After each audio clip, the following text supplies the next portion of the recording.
Okay, welcome in gamers and geeks to another D&D session. I'm Anthony, I'm the DM. I run games of Dungeons and Dragons on the Games and Geekery Discord server. Had a little brain fart there. And today we're playing City of Gate 2.0. We're on episode 54, I believe. And Toby's whining. Nothing I can do about that. But, would you guys like to introduce yourselves, please? Toby. Hello? Yeah, I'm Dibson last. Alright. Alright. Last, of course. Hello, I play Gwendolyn Darkmoon, Rogue, Fire Extraordinaire, Drow Were-Rat, and ready to beat up Edward from Twilight. I don't think that's the kind of vampires we're dealing with. Nope. I think that'd be a lot easier. Anyway, I'm Jinrilla, the half-elf werebear bard paladin rogue, Yep. expert vampire slayer. And Kiori is away from desk at the moment, so if you're determined to go last, Wilhelm, we're gonna have to wait. Nah, I'm not that cruel. That's a cruel move on my end. Hello, I am Wilhelm, the party's resident researcher and currently only wizard. So yay. Yes. Oh, also robot fanatic because robots. Yes, that's a fanatic of robots rather than a Fanatic robots. Sorry. rather than a fanatic who is a robot. Yes. One day, the new robot shall join the world, aka the Steel Predator. How can we be sure he's not a robot?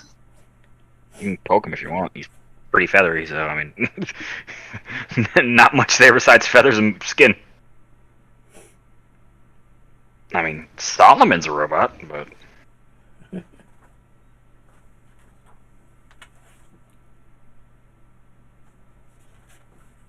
Maybe it's a case of the ventriloquist from Batman. that'd be kind of funny, actually. The real intelligence lies in the little tiny owl. The big one. Speaking of which, where did I put my Tasha's? I need to get his stat block out. Oh, And no. the ventriloquist is such a weird character. I don't know why, but now I just imagine it's just like a warlock, but his patron is his puppet.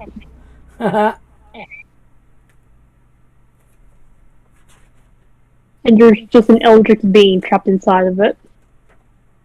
Yep, something like that. That would work. Okay. That's completely.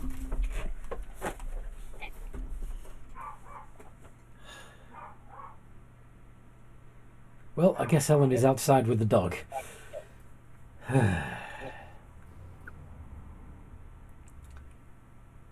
He's been like this all day. We can't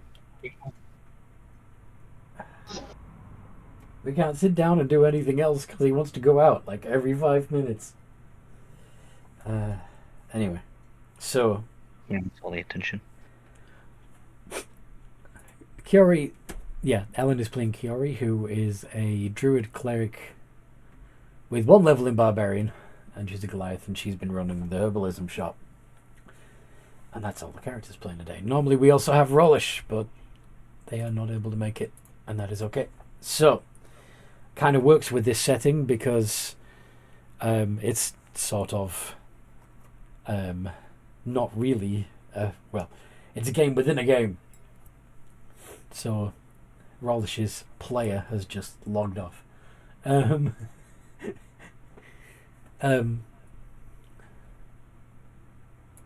What happened last time we played?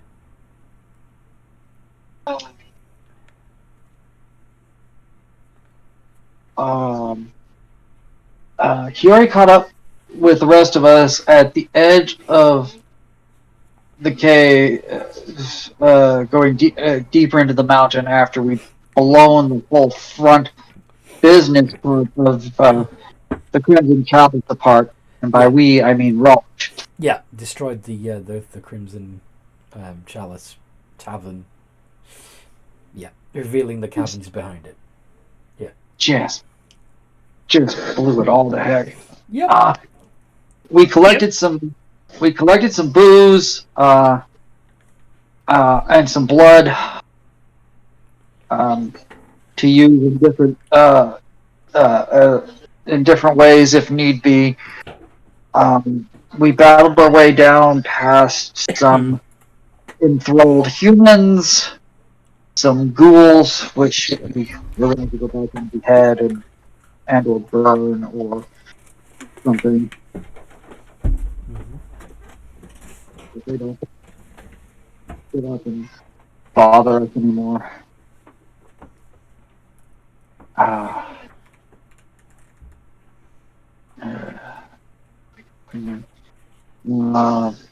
Yeah, that was. Why do I feel like that's? Yeah, Pretty much we it. spent a lot of time discussing what we were going to do and climbing up and down into the remnants of the cellar to gather things. Mm-hmm. And then we fought those things. And You've been exploring the catacombs. You found the central chamber where you think the big bad vampire is resting. And lots of other coffins. And at the moment they're all dormant. or at least they were. We found a big locked door Mm-hmm. that I'm really, really tempted to send Gwendolyn through in her ghost walk. Yeah, I was actually volunteering to do that since that's be the safer option. In case we're wrong and that one room doesn't actually have the big bad, and the other room does. But yeah, we're prepping strategy. We've been prepping strategies on how to deal with a room full of the undead. Uh-huh.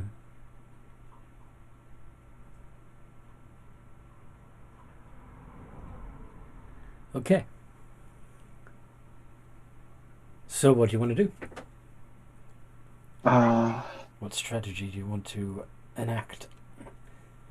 You've got lots of sealed coffins and a locked door.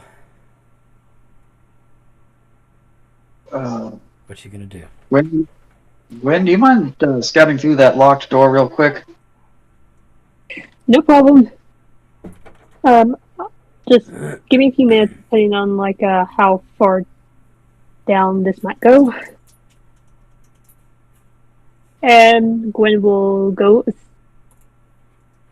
I guess, turn ghostly and stuff and just walk through. Yep.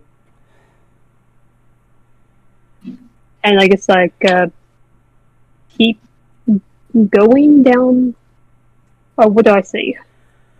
So on the other side of the locked iron door, you see a rather nicely decorated room. There's throw pillows all over the floor, and silks, and velvet and satin. But curled up in a fetal position, looking rather pale and emaciated in the middle of this room, is a woman.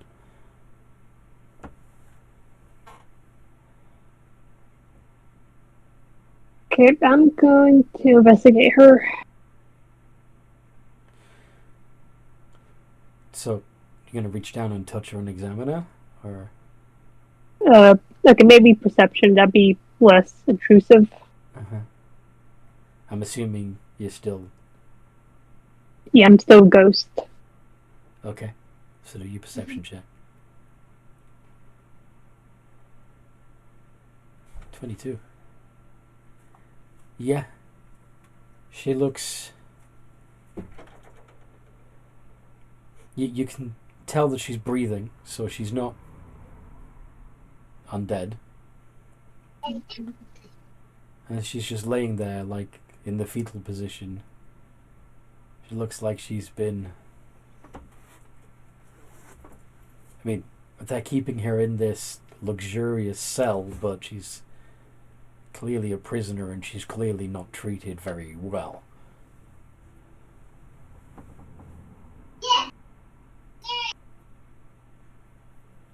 Do I see any bomb marks on her? Surprisingly, no.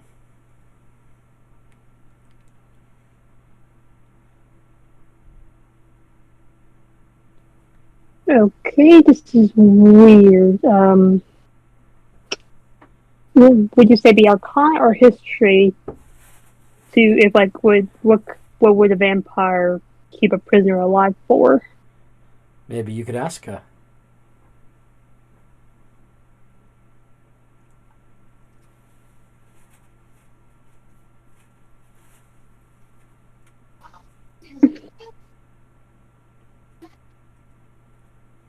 No? Okay. Excuse me, ma'am. Where did you come from? Please. I came through that door. Did they send you? No, they're currently asleep. So... You're not here to use me? No. What have they been using you for? I don't want to talk about it.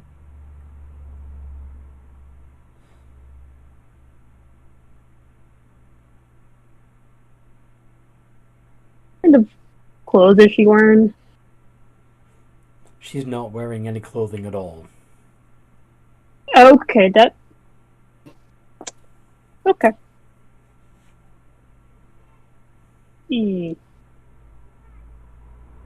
Okay.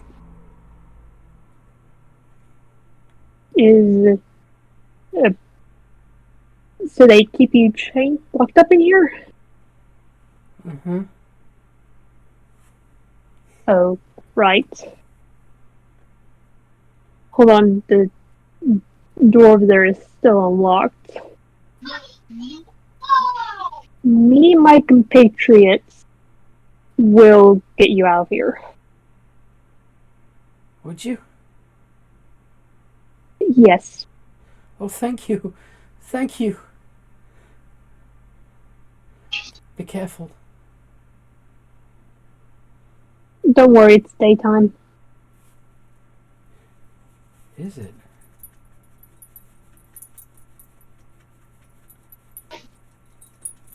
Can I look towards, I guess, my character's in-game clock to see what time it is? Yeah.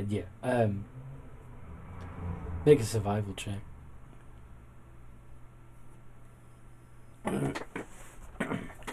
Because you started this venture fairly early in the morning, didn't you?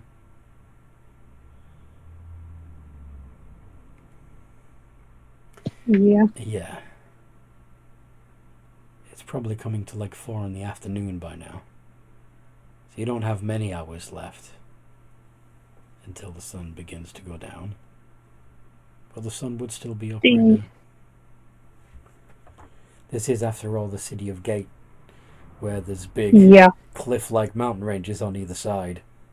Days are short here because there's long shadows. Gwen, I guess, grimaces and realize, shoot. Give us a few minutes. And Gwen, I guess, flies back through the door. Okay. And, I guess, ghosts herself. Yep. So you don't go smack into the door. Yeah. I mean, I could, yeah. So, get back to the party and says, alright, I found a young lady behind that door. Do you guys have extra clothes? I mean, I've got my robes. That could work. I just realized it's getting to be 4 p.m. and we might need to be getting her out some before the vampires wake. Or we could just kill the vampires and free her after.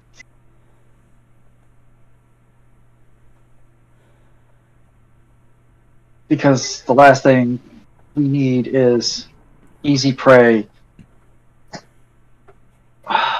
slowing us down if we're trying to get out of here before they wake up.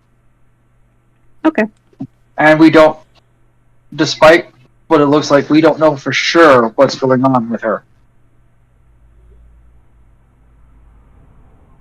So, but yes, let us make our way and see what we can learn. If everybody is ready. Right. You're still in that thing. So you're going to start opening coffins and driving stakes, or...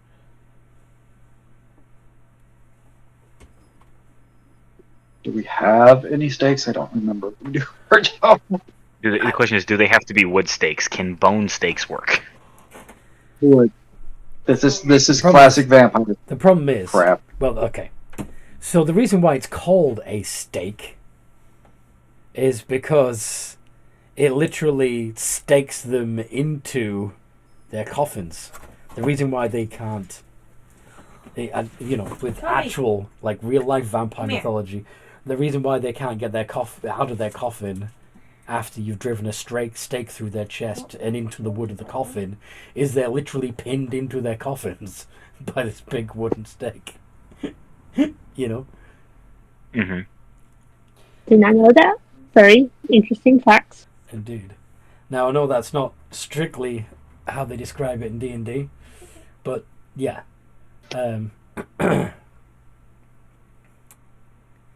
Now, bones, generally speaking, tend to splinter if you drive them through wood. Yeah, that's what I was afraid of. We don't have any wood to start making. We'd have to kill the first one extremely quick before they start screaming so we can get wood. Yeah, smash a coffin up. But the more the more time you take making tools.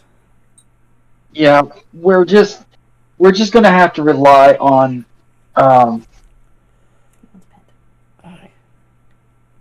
So if we want to do it like this, something I can do is Wilhelm will reach back and again start rummaging through the bag. After like 3 minutes, jump back and be like, I found it. He has a tiny little bag with another note tied around it. I can use this to try and wake some of them up so we can try and get a little bit of a line going here. A tiny little bag with a little note tied around it. Yep, it's his bag of tricks. He just when he identifies everything, he writes a little note and then wraps it around it so he knows what it is for later. Aha. He's super organized. Having trouble seeing a bag of tricks on your garage. Down, bag of holding, bag of tricks, in between the boots of levitation and alchemy jug that I keep forgetting I have. Enduring spellbook, hat of wizardry, gauntlet of ogre power, bag of holding, amulet of proof against... It's down at treasure. Oh, it's in treasure, okay. Yeah, I just put it down there so I had more room to write what all was in the bag of holding. Okay. Anthony, would you qualify an arrow as a stake? Well, in the traditional, if your intention was to pin them into their coffin, no.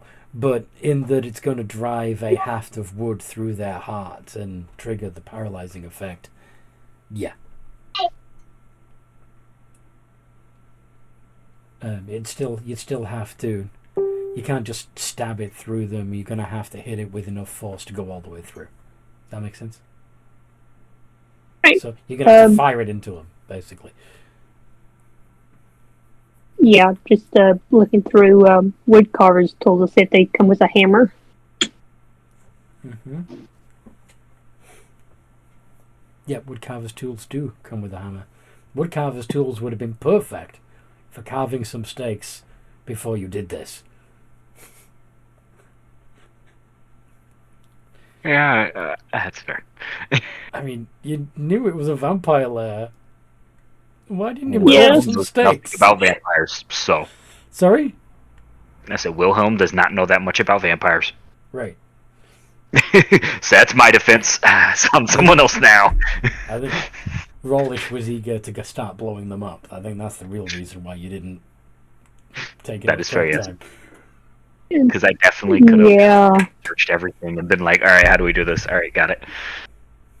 I also know that it takes them quite a. If you beat them down and they turn to their mist, it still takes them quite a bit to recover Mm-hmm. In their coffin. So Yes. So as a player, question. So I know when they turn to mist, they return to their coffin. What happens if we just like took their coffin and shattered it? Where do they go? Well, it's after an hour, they, or is it an hour or 2 hours? Some amount of time, they sort of turn to dust. So- Can I? Sorry, Anthony. Would you like the official answer? Your answer. Okay. Official or not, I'm not too picky. Your answer. So, what happens in D&D when a vampire drops to 0 hit points is they turn to mist and try to return to their resting place. Once they're in their resting place, they reform as a vampire and rest in a paralyzed state until they get at least 1 hit point back. If they cannot reach their resting place, they're destroyed. They have to get back to their resting place within 2 hours. So in theory, if you smash all their coffins up, I mean, that's going to piss them off while they're sleeping in them, of course. And then you'll have to fight them. But they won't have a resting place to return to because you've already smashed their coffin. So once you've dropped them to 0 hit points, they're going to be floating around in a mist form for 2 hours and then be destroyed. Okay. Yeah, I was just curious as a player, only because to be fair, I've seen like D&D vampires used on like Critical Role, but like that's a whole different scenario. That's why I wanted to ask and make sure I had the, what would happen, before I just started doing stuff. Mm-hmm. So, you're in a room full of coffins. And I'm assuming Jinrilla probably would have told them that when he was questioning Jinrilla about the vampires and everything, so he would actually somewhat know that. Yes. Let's see how much she actually. As long as Jinrilla knew that, she told him, then he would know. But if Jinrilla didn't mention it, he didn't know none. Arcana. Well, I mean, that's a very specific thing. Arcana or religion? Which one do you want to roll? I'm a little religion. If it's arcane, Wilhelm might know. That's about the one thing he does great. Actually, that's a lie. History he does really well too. But I imagine that even the I hope either. Hope I really win. I'm a winner. even the mechanists like yourself would be fascinated enough by the concept of animating dead flesh and eternal life and all of that to know something about vampires. But so if you want to roll Arcana yourself to see what you already know about vampires, by all means do. at the 28. 28. At the moment, you can recall more about vampires than Genrilla does. So, Holy Lord. so you know they can be harmed by running water. That if you stake them while they're in their coffins, they'll be paralyzed until the stake is removed. And you also know that they take additional damage in sunlight, which they cannot recover from. Whilst every other kind of damage they can regenerate. Here is what qualifies as running water. Is it like, I know like rivers, streams, oceans. Now, for a player to make running water, would say like an ever-flowing source of water count? Do you have an ever-flowing bottle? Yeah, a decanter of endless water in this bag of holding that he never looks into. That everything's labeled. Oh shit! Yep. That's all I was like, hold on. Do I need to make holy water? So, metaphorically speaking, if It's gonna Wilhelm take you kind a of just stood there and we spent the next, 2 hours with him in the decanter upside down, that would count as running water? Well, okay. I imagine. Would that? Sorry, what? That's what I'm asking. Is would that? Sorry, I didn't mean to interrupt. Yeah, I thought you'd finish your sentence, so I was about to answer you, and then it seemed you had more, so I'm stopping, so that you can. No, you're good. You're good. Okay. I imagine you'd have to set up the, set it up on one corner of the room to begin flowing, and hope that there's enough. I mean, the floor's not going to be perfectly level. So if you can place the ever flowing, whatever it's called, at the highest point of the floor, then the water that flows from it should flow down past the coffins. Now the tricky part is to get it to flow around all the coffins. But at least the ones that would be in the flow. At the very least, it's going to cause a hazard for any vampires that do wake up and begin attacking you. They're going to have to try to avoid that stream of endless water coming from the decanter. You know? Yeah. Okay, so that actually...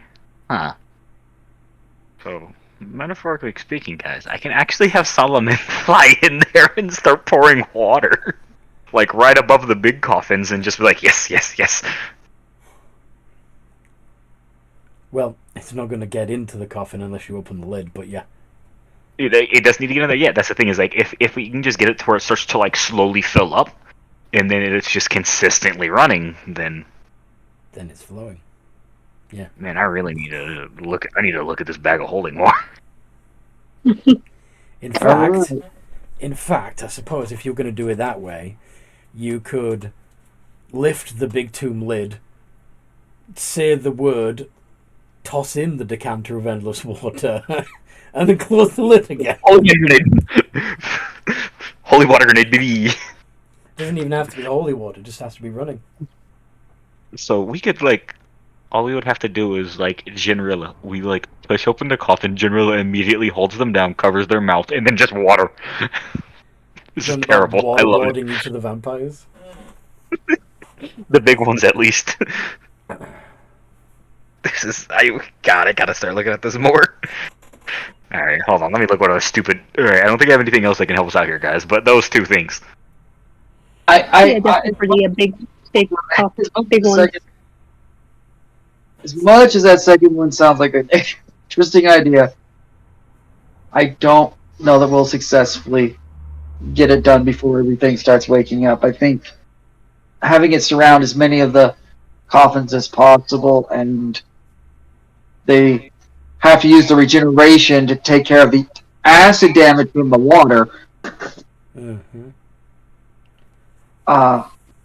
they wake up, would be a much better solution. And that way, whatever we hit them with, they will actually be taking. Oh. Does... You could even make sure that you're standing in the water, so if they want to fight you hand to hand, they also have to be standing in the flowing water. Does anyone have a spare attunement slot? Sorry? Does anyone have a spare attunement slot? No. If I did, I would be asking for transport out of here. I have something else too that if we can start the running water and then get near the big coffins and set this up, Probably. I don't think I actually have anything really usually. I'm asking because the Rod of Alertness, the protective aura function, it's bright light for 60 feet, then dim for an additional 60, so 120 feet of light. But it also, you and any creature that is friendly to you gain +1 to AC and saving throws and can sense the location of invisible hostile creatures that are also in that light. Which doesn't affect me, but it affects everybody else. So, the talisman of pure good doesn't need a tuning, right? Let me double check. Talisman of pure good.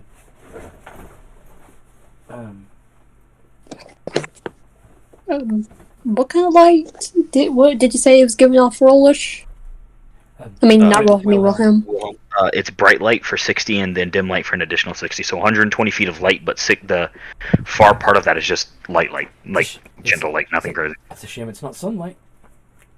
I know. Yeah, that would be really broken if it was sunlight. I'm not going to lie. It really would. Yeah, I was asking since I just remembered like Gwent and the Curie have It is. light sensitivity.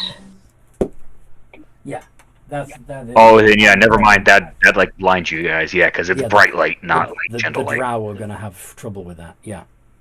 Okay, never mind. That's not an option. Nope. All right. Yeah, I mean, if you guys are down with it, then I think our best plan will probably be the decanter of endless water. I can have Solomon take it over to the, because I mean, if Solomon flies it above the two bigger coffins in the middle and then the destroyed one, and then just turns it upside down and starts dumping it while he's sitting right there, we can kind of just prep up in the room and just any of them that get out, I mean, they burn immediately, and then we can just finish them off and destroy them very quickly. Yeah, or I guess I can start.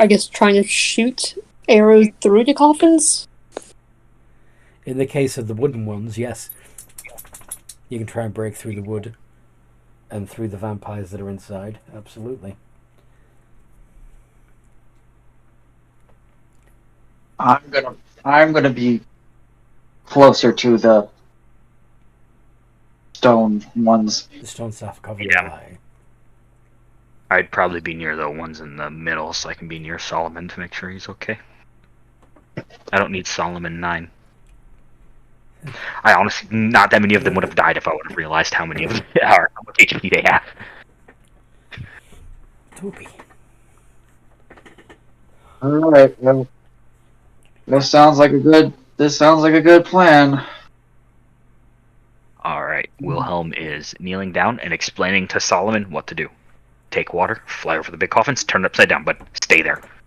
If it was earlier in the day and I wasn't afraid of losing my life, I would do something different. Losing your what? Well, the other day we could have gone and done a few different things, but yeah. If I didn't want to not unattune from the amulet of health, and we had an extra hour, I would be trying to get a spell. I would be trying to get out of here and go buy a different weapon. Yeah, I mean, the smart thing to do, now that you've cased the joint, would be to go get some weaponry and come back tomorrow night. Right? Yeah, but the issue we run into then is, like, what if they prepare in that time frame? One, the little girl's already seen one of us. So if she admits anything, we're kind of in big trouble. And then they've kind of already seen we've attacked the place and kind of messed up most of their human guards. And the ghouls. Yeah, band of ghouls. One of which will be missing. Yep. Is stuck in a portable hogtied by an owl. I bet he was so confused, like, what is going on? The reason Janrilla doesn't want to leave is because she's afraid that, given what's happened, they're just going to rampage through the city, pissed off. Okay. No worries. So, is it just the three of you in the fight? Oh, that's right. We've only got like 3 people. Oh no. We have 4. Yeah, we have 4. Yeah. Oh, we do have 4. I wasn't sure if she was back yet or not. She's in the room, but she hasn't put her headset on, so I'm assuming she's not playing. Here. Oh, okay. I just Okay, know that Toby's probably going to whine, so that's why I haven't put them on again yet. Oh, okay. Cause I was going to say, like, oh, guys, we got to run away. This is not going to go well. I mean, so, Anthony, with my previous Arcana roll, would I know with the layout of the valley that we are in outside of Gate about what time they would wake up? When night falls. Yeah, when night would fall. And the But, as you know... well, I don't know if you know this, actually, because Yeah. You're not. You're relatively new to the city of Gate. Yeah. Mhm. So, make a nature check for me. You sure you don't want that to be some type of arcana check? Yes. As it- Crap! That's a good +5. This, I guess, is okay. It's not my +19, but hey, that works. Okay. Then you know, as I mentioned before, that since City of Gate is in a valley with fairly high mountains around it, that the amount of available sky above City of Gate is much narrower than other places. So technically, the sun goes down over the mountains a lot sooner than it would elsewhere. Make sense? Yeah, would he know? Would he have a good idea of around how much sooner, or no? Make a insight. Insight? Oh no. Am I proficient in that? Let's go find out. I don't remember. I actually don't think I've had You to got a insight plus- anything. You got a +7. Oh, okay. Yeah, I'm proficient in it. I didn't know the bonus. Alright. 18. Yeah, you know you got about an hour and a half. Alright, you said you want to go buy something really quick? If you get there in half an hour, attune to it, or you got 15 minutes, get back. It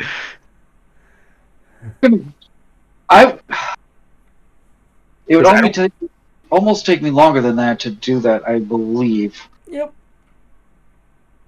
No. So Then the only other thing- you either got to make do with what you've got, or Hmm.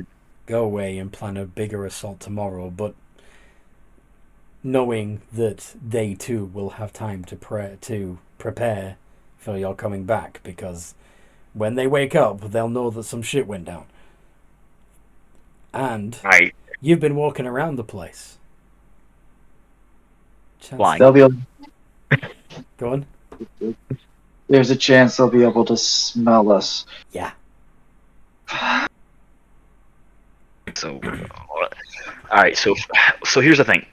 We can, is there any way, and Wilhelm would ask you guys this too, Generilla, and if you guys can take out some of the vampires without them making any noise. Because if so, what we can do is Wilhelm and Solomon can go in there and spread the water out and get it running. And we just keep it running for an hour and a half. And then once they wake up, there's just already a set amount of water. I mean, that's a good enough time for water to at least spread a little bit to most of the centralized coffins. Remember that it has to be flowing. Yeah, so it would have to stay consistent, which is why Solomon will hold it when everything gets bad and they gotta fight. Solomon will just run away holding the water, which will probably put a target on his back, but that's okay. So he's gonna be running around like holding the holding the decanter over the heads of the vampires. Yeah, all I imagine is a little tiny version of Wilhelm just flying around frantically, like, help, with the decanter turned upside down. That is kind of funny. All right. Yeah. Or we could, as much as I hate to say it, we could let them wake up and deal with them awake. And we can, and if we do that, the thing is, like, I'd still like to have the running water only because Oh we no, need to get as much situational advantages as we can. that's perfectly fine. I am trying to figure out how far. Can I make a check to see how far we've traveled, Anthony? How far you've traveled, like how deep you are into the mountains. Yeah, like how yeah. Yes, how far into the mountains are we? Survival. Of course it is. Something. I'm not gonna lie, there's a third level spell I have to buy from Braziel before I leave, if someone can remind me. 14. Okay, you're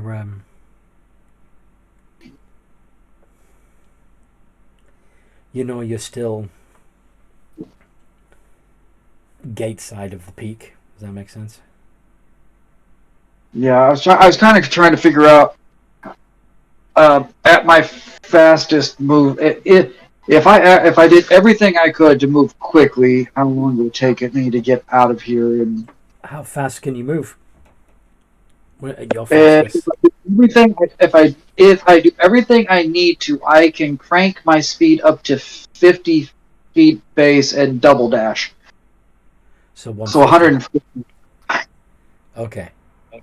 So you could probably get out of there in 3 or 4 turns if you had to.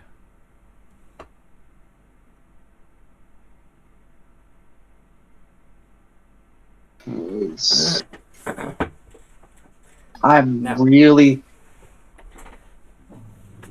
So you definitely want to wait until they wake rather than taking them out while they're still sleeping. I don't want to, but We need to buy a Sunblade. I just thought about Well, that. what I'm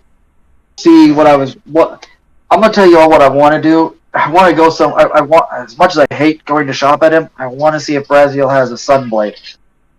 Yeah, that's what I was just thinking. I was like, you could lightsaber all of the coffin. It's just right over the heart goes Sunblade. Turn it off. You could also, I mean, if they're sleeping soundly, you could open a coffin, Set the coffin on fire. tie a rope around a vampire's legs, and drag them out into the sun. That's true. We could. All vampires, the movie. I love Vampires the movie.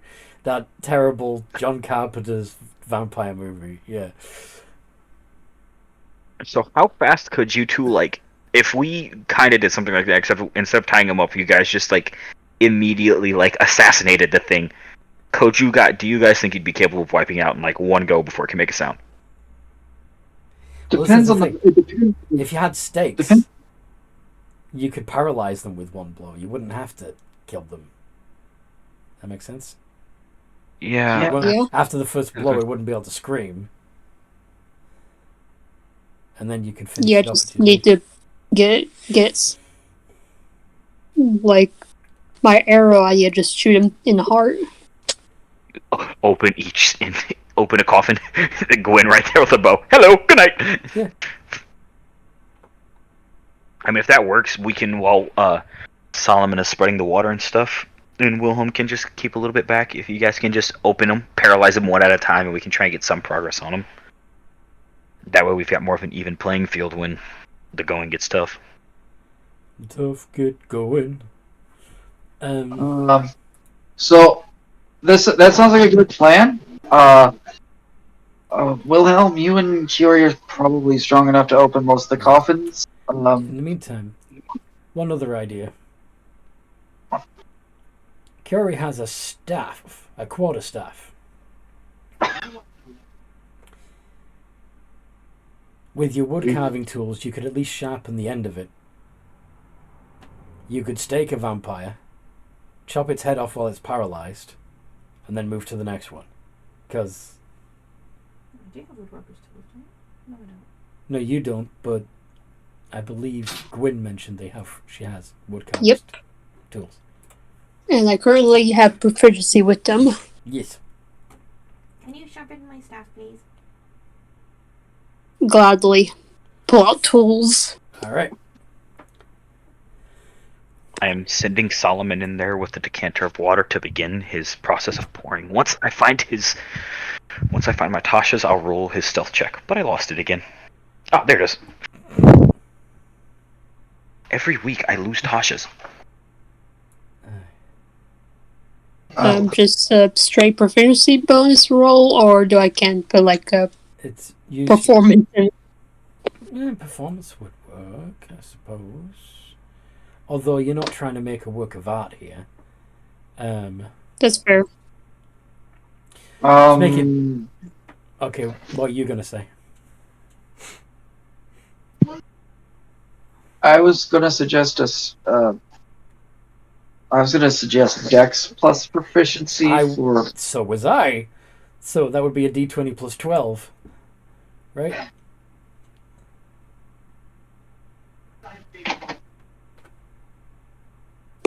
So just d20 plus 12. Yes, please.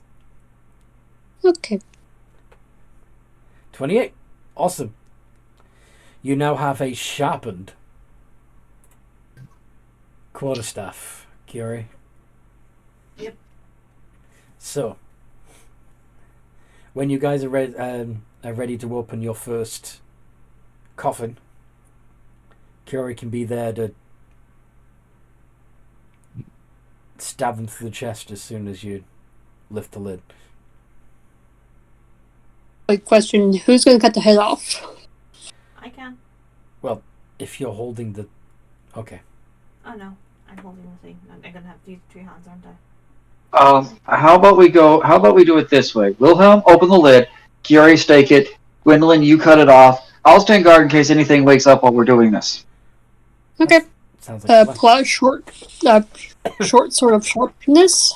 That makes sense. You're going to need the sharpness. All right.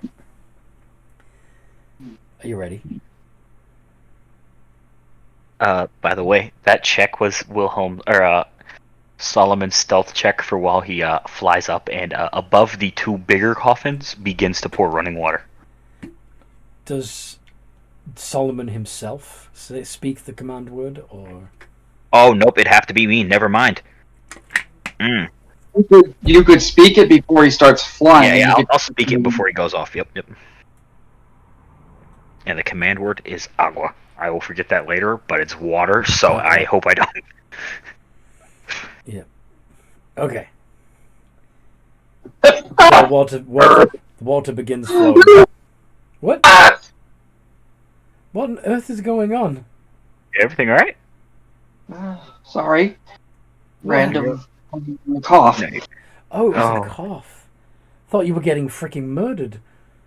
Same. I'm like, what is going on? I couldn't get lucky enough to be murdered. Anyway. Oh, you were so gloomy, Terrible man. thing to say. Anyway.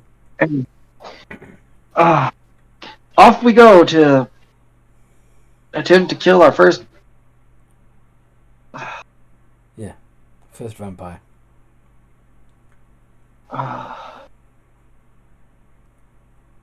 And we're starting with the wooden coffins, right? Yeah, we're starting with like the coffins right inside. Mm-hmm. Okay, good. Because I have another plan after for right after you guys finish killing it. Okay. So is This Solomon... is Go on. This is a good sized room, right? Like it's got tall ceilings. Yes. Cool. I'm currently large. Okay. Okay. Is Solomon holding the decanter directly above this coffin as you're opening it? No, he's like holding it in front of it, so like if they were to step out, it'd be like my foot. Okay, cool. So it flows around the coffin. Yeah. All right. Yep. So when they get out, they're like, why can't I walk around me? And it's like, ha ha ha ha, get acid rained. Get you. Okay. So, lift the lid. Oh yeah, here, let me roll that. Do you want a strength check, athletics check? Or is Wilhelm strong enough? Just pick up, kill it. Yeah, it's not nailed shut. Okay, perfect. Alright, yep. Wilhelm is going to wait till everyone else is like in position and like nod his head at everybody, make sure everyone's ready, and then lift and Awesome. And Curry. Yeah. You are facing a young man. His face is pale, his eyes are closed, he looks for all the world like he's just sleeping. Stab.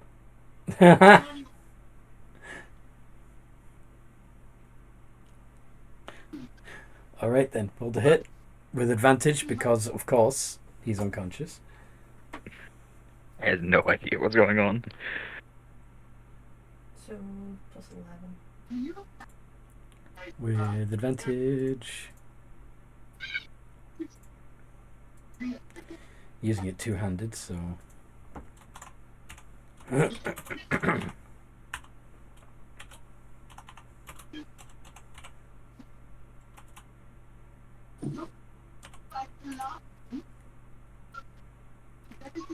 That definitely hits.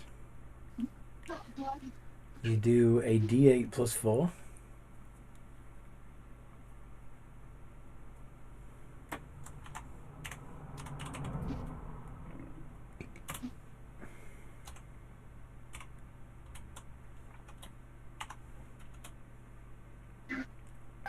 Max damage. The sharpened the sharpened staff goes right through. You can hear the ribs pop on the other side, and it's the vampire's eyes open wide in shock, but no sound escapes its mouth.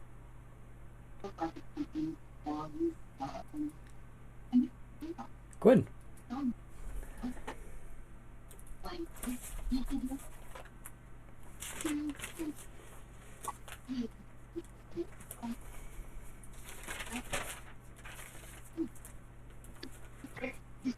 Both of those hits.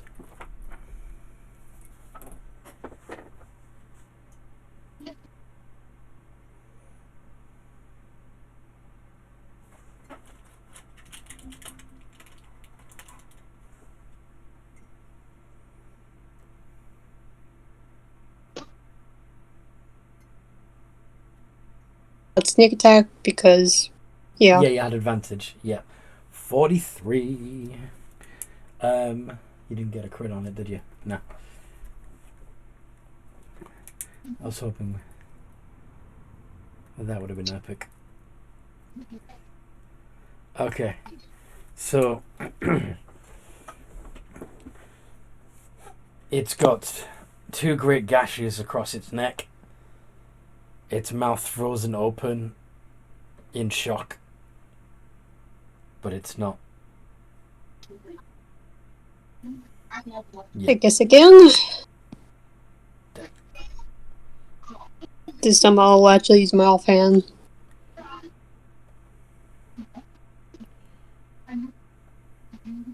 To attack 3 times.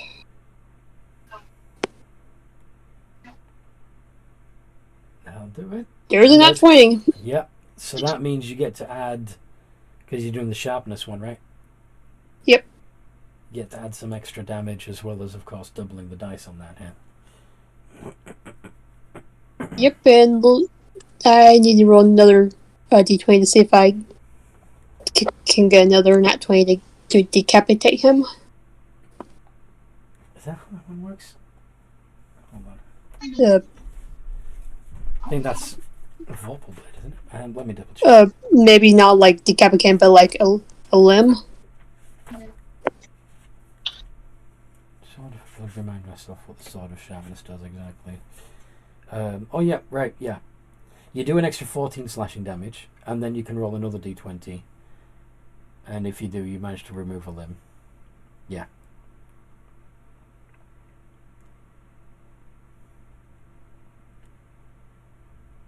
No, you didn't get a 20. A limb. But you do an additional 14 slashing damage, as well as, of course, the double dice. Yep.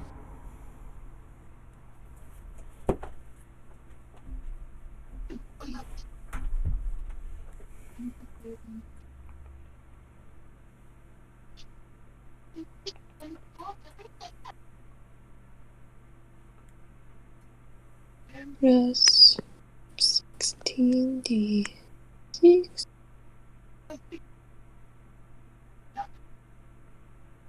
102, that does it. In fact. Yeah. So that one's decapitated. So that one's not going to be bothering you anytime soon. So, Curie, you're safe to remove your staff from its chest, and then you can. The group can go on to the next one. Sorry?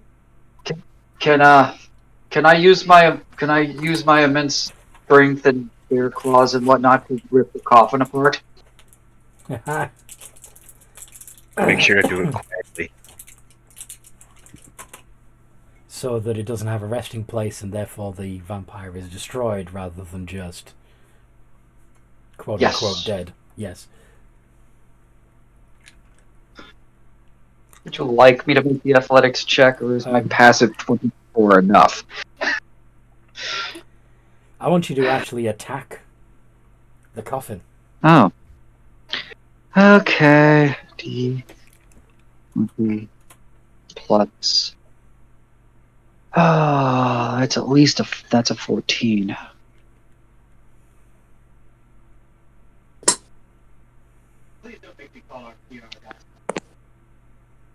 $31 to hit the coffin.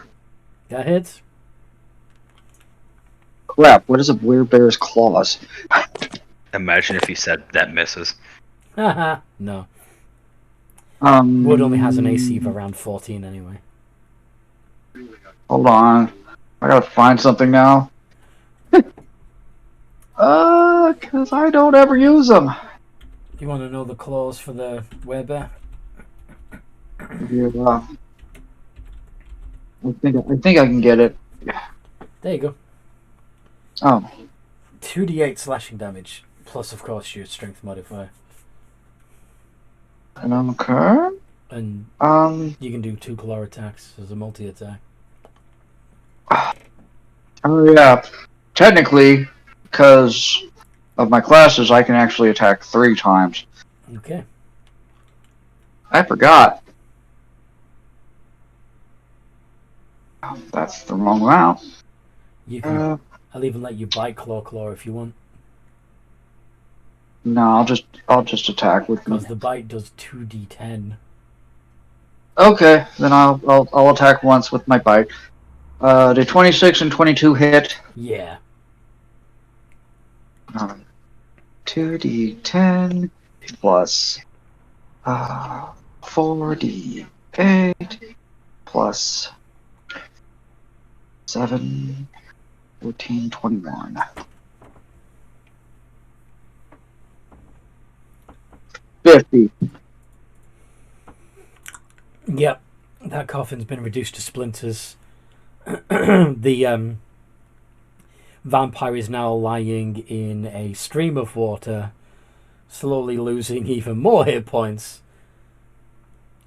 Basically, you watch the head and the body disintegrate to ash before your eyes.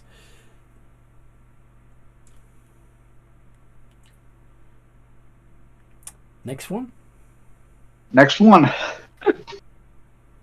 Rinse, wash, repeat. Wilhelm's doing the same thing. He's going to get there, make sure everybody's ready. Nod his head, lift. This time it's an older woman with her arms across her chest.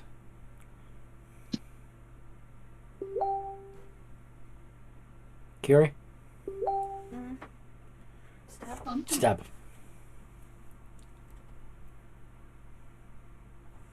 And slash.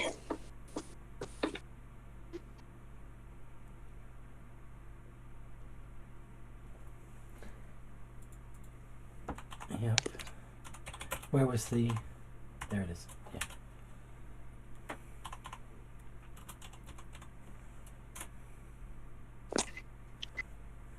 That definitely hurts. How much damage do you do with your big stick?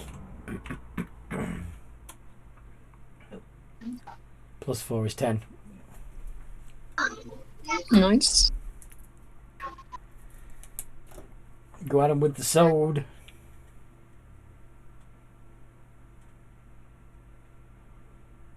Another nat 20. Mm-hmm. I'll roll it, see if I can win. Nope. Okay. You don't need to add the modifier for that one. It's just a d20. Oh. I'll take. It's just to see if you get a 20 on a d20. You know? Yeah, yeah, okay.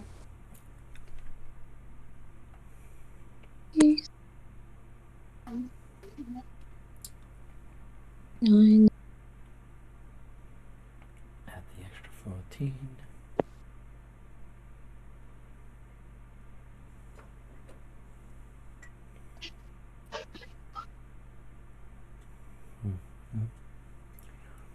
Yup.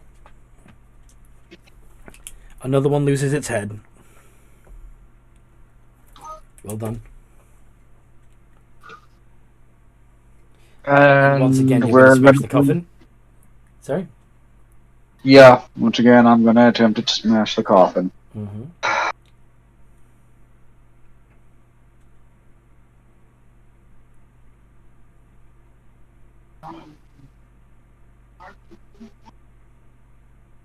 Yes. Smashed it. So once again,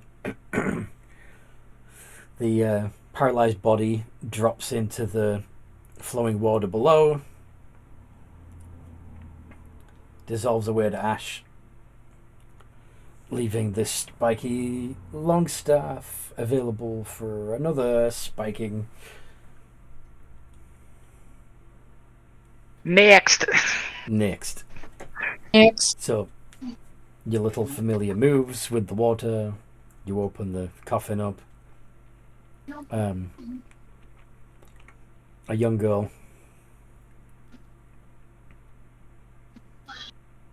Barely reached adulthood. Lies there in the coffin. Her eyes snap open.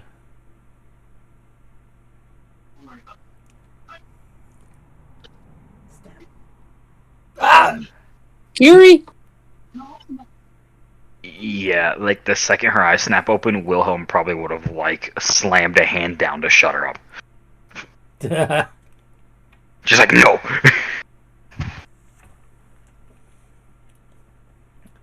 Kiori, you stabbing?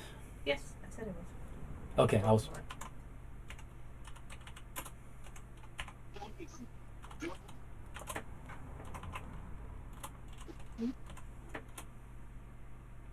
Yep.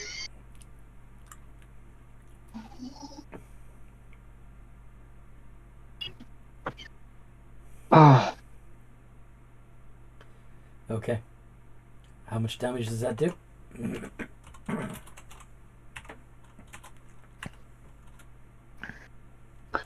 Max damage again. Well done.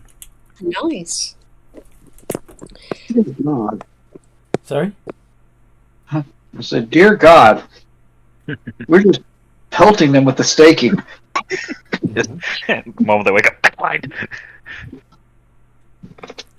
I'm not gonna lie, internally all that's going through Wilhelm's head as we systematically do this is, hello, I've come to contact you about your steaks extended warranty. But I wonder, like, after when we're done, we should just go to a steakhouse after this. Steakhouse. Steak does sound good, but it's chicken salad So- tonight for me. While you guys are joking with each other, Genrilla hears wood sliding over wood. Uh-oh, Oh, my, no. reaction is to cast my reaction is to cast a spell on Kiori. Casting a spell on Kiori? Yes. Which spell? Protection from evil and good. Okay. Mage armor over here. Roll So my AC initiative. goes up by 1. Unicorn. Agreed. God is that. Unicorn. Absolutely. Unicorn all the way. Gotta get an alert on. Oh god, that's terrible. Yeah. It's too low. Yeah. Vampires are on 10. That's fine. So, turn order is Genrilla. On 20. Win. On 60. Quiet. The vampires Snooze off. on 10. Wilhelm on 6. And finally, Curie. Also on 6. I assume Solomon shares an initiative with me. Yes. Alright. So, Genrilla. Yes. Double check the As you see, casting time. I don't want your season to melt. as you see lids sliding off of coffins, what do you do? Like I said, I think my first action. That way, if we get further than 10 feet apart, we don't have to worry about our Goliath switching sides. Right. Dad, give me. Protection. Okay. So, my action for this turn is going to be casting Protection from Evil and Good on Yuri. Gwyn, are you going to hack this one's head off? Or are you going to Yeah. turn your attention to the new ones that are coming? I think it would be get rid of this one so that Curie can use the wind stake. Yes.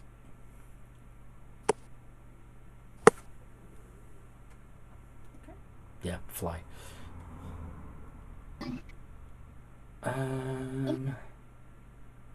Yes, all three of those hit. No crit this time, but that's okay. Yep.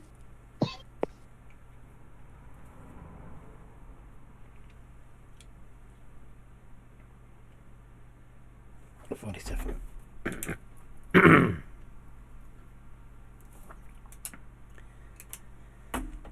Damaged but not destroyed. The vampires.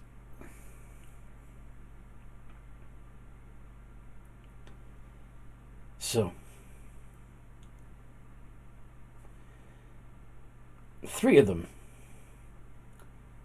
pop up out of covens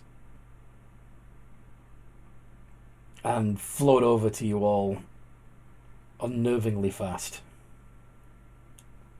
Steak.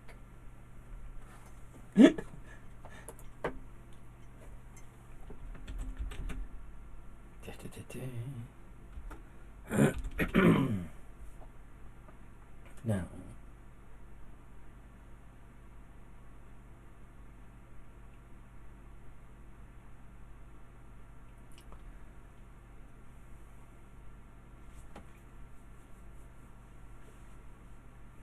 so against Drenrilla first, although they're AFK. So let's go with Gwyn first.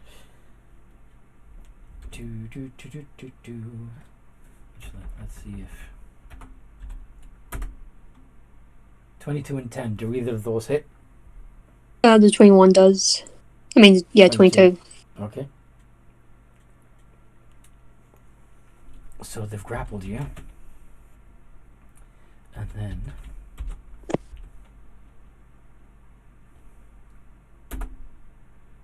does that also hit? Yeah, that hits. Okay. So you're not affected by the piercing damage, but because it. Yeah, necrotic.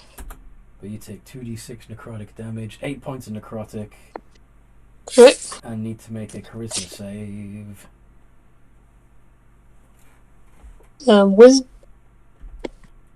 Charisma, please. Yeah, okay, I was just about to ask, like, is it charmed? But yeah, you just said charisma, so it's a Yes. goal. Oh, it is charm. Yeah, you're right. So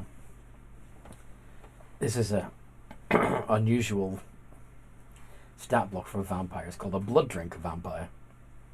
Thought it'd be a bit more entertaining than the normal ones. Okay. I got an 18 for the first roll, and I guess I'll roll a second one. No need. That's enough to pass. Alright. You did that 8 Yeah, points of take necrotic damage. does come off if you max hit points. That's reduced until a long rest.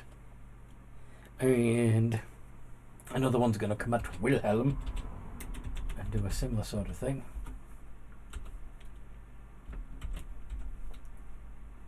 Try to slap you twice. 21 and 25, do they both hit? Wilhelm? Yeah, question. So I said I wanted to cast Mage Armor before they flew out, and I know Mage Armor is a bonus action. Was I able to do that or no? Because I will depict what he's about to do next. If not, that's okay. You haven't had an action yet to do the mage I armor. was hoping he was able to do it once they But, came out. although, to be honest, the best time to cast mage armor is as soon as you get up in the morning. Yeah, I didn't realize it's an 8-hour spell. Otherwise, I It's would an have. 8-hour spell. Okay, so we're going with the fact we're going with that you didn't cast it already Yeah, this did morning. not cast it yet. Okay, in that case, you're gonna have to shield. They both still hit. They both still hit. Okay. Yeah, I can't even. I'd have to mage armor. That was what I was asking. Is if I mage armor plus the shield, then reset the 25, I could not be hit. But Okay. So they're going to do 1d8 that plus thing is, if he's charmed, he's super fucked. My charisma is not high. 9 points of bludgeoning damage, and you're grappled, and then. I am immune to the bludgeoning. All right, good. And then grappled. Okay. But then the bite. 14 doesn't Is that hit. necrotic or? Does a 14 hit? Oh no, 14 misses now. Okay. Oh, within 10 feet we can't be charmed. Oh, thank God. Okie dokie. Did he act? Oh, that's Paladin Aura thing. The bite didn't get through. So finally, last target.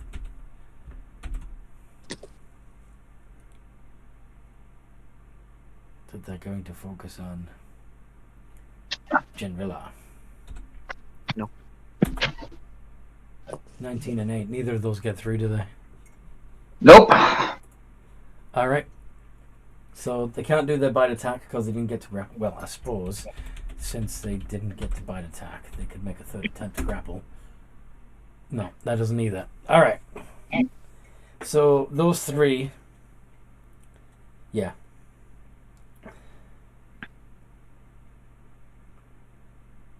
Are they the only vampires awake, or can we Uh, see other coffins opening?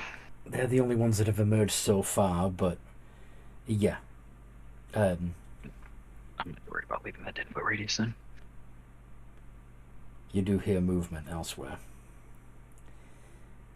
Wilhelm, you have a All the right. you have a blood drinker within 5 feet of you. Bonus action will be. Here's the thing. Oh, I could have just silvery barbs one of them. Oh well. That's what I'm debating. If I could get out of this guy's range and then just Eldritch Blast him, but it's my teleportation is not a bonus action, so actually I cannot.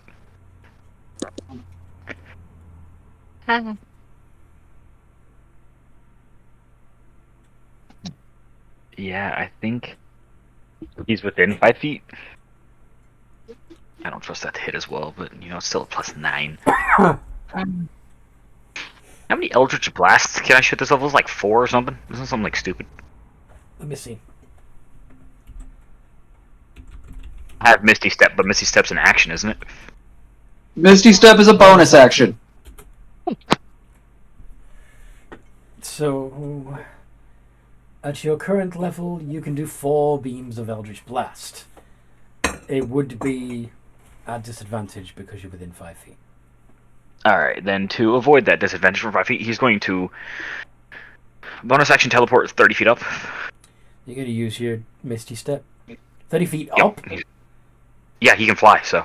Okay. If he couldn't fly, then no. But he can fly, so he's like. Yeah, you're an Owlin. For a minute there, I thought you were also going to go, teleport 30 feet directly above him and use your 3d6 points of falling damage to hurt him. Look him into the acid water. Yeah, it could work. Well, they're... Yeah, that's true, because they're hovering at the moment.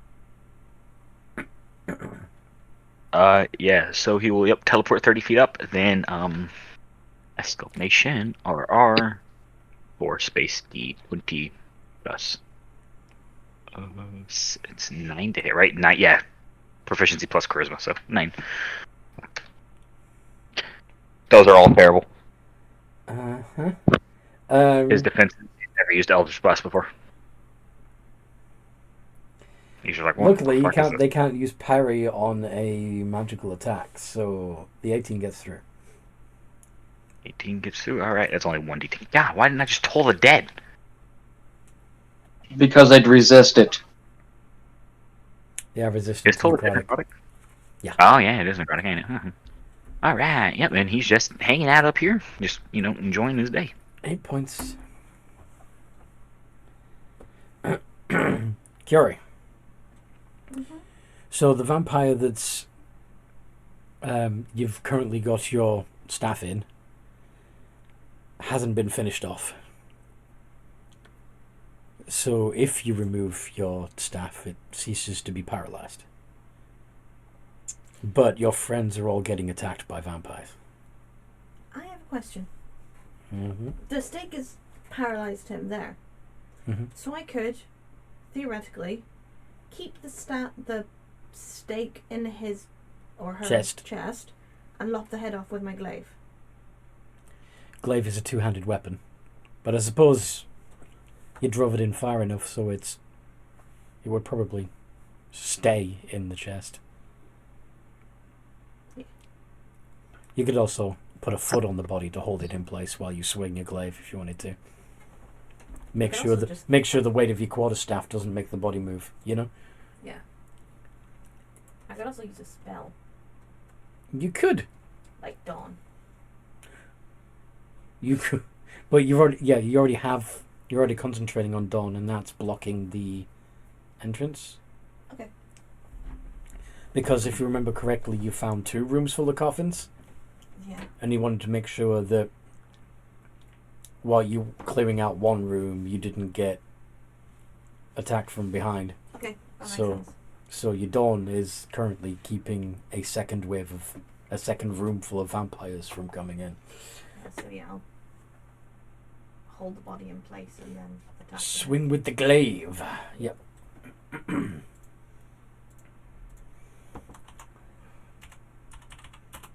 I can also do channel divinity as well, yes. Yep. Or you could summon your wildfire spirit. $30 hits. 2d10 plus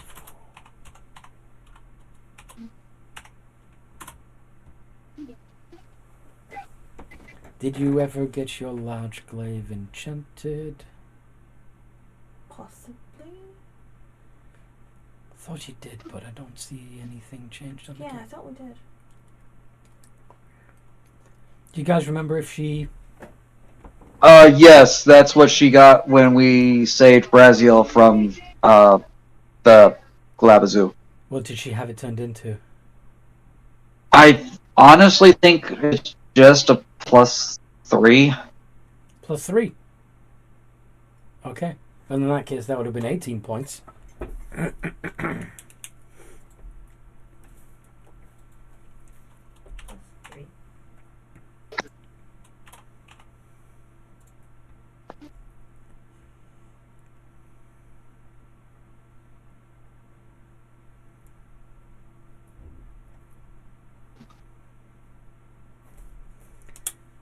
Oh, wrong one. Yeah, because I don't think there was one that really... I didn't really know what enchantment to get, so we did +3. That makes sense.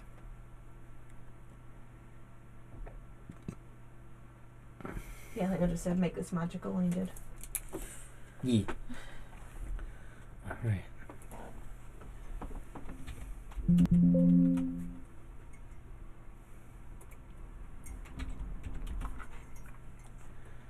So that's actually plus 14 to hit. 2d10 plus 7. Slashing. Awesome. So, that works for me.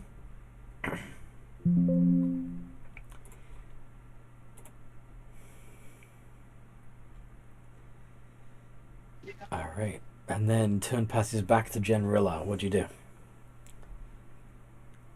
How many are facing me? 1. Cool. I'm gonna attack it. Go on then.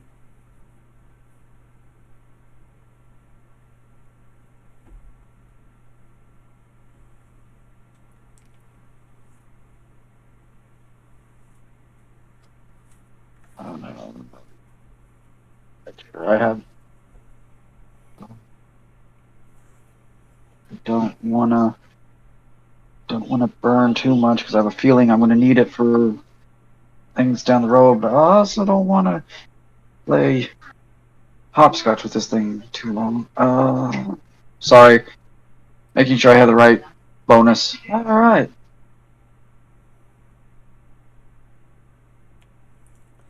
Those all hit and no chance parrying, cause they're all too high. 83 plus 33 plus 4d6 plus 8, 12, or 8. Oh, hold on. 4, 8, 12. That's the words I'm looking for.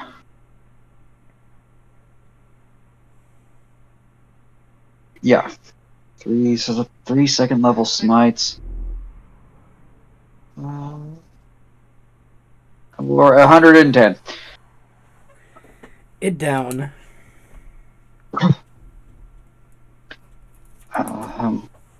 And I'm, as much as I don't want to do this, I'm going to move.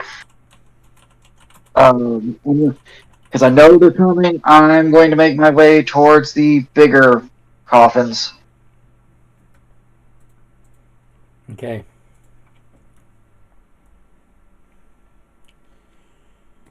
End of General's turn. For his legendary action, Wilhelm is going to Tasha Otherworldly Guise himself as the upper plane. Nice. So he's now immune to Radiant, Necrotic, and what was that other one? Charmed. And he has a plus. Immune He has a to 17 AC. charm condition. Immune to radiant necrotic. You got spectral wings, +2 bonus to your AC. All your weapon attacks are magical. You can use strength or dex for the attack and damage rolls. You can attack twice or once, but you've already got a multi-attack, right? No, not as wizard, but this does give it to you. Yeah. Okay. That's pretty awesome. So you got 2 sets of wings now. Well done.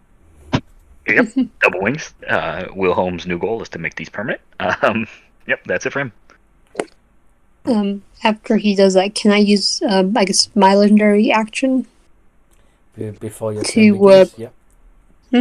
Yes? Yeah, to wiggle out of the vampire. You want to try and break the grapple? Yeah. Okay. I'll use acrobatics to just, I guess, wiggle out if I can. Yep. D20 plus 12. That one turns into a 10. Okay, that's good because the DC's 14. So yeah, you get out. And now, start of your turn. What do you do? How exactly? Yeah, I'm just gonna smack them with my swords. I'll use Find Spirit to give myself advantage and some temporary hit points. Mm-hmm.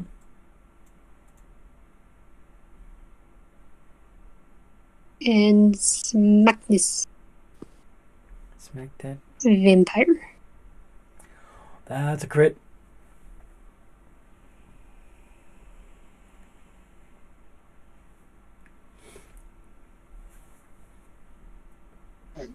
And I was using my short up sharpness, so so close. Uh-huh. It's so far. You do the extra All right. damage. Yep. Should have done that. Made my nose bleed again.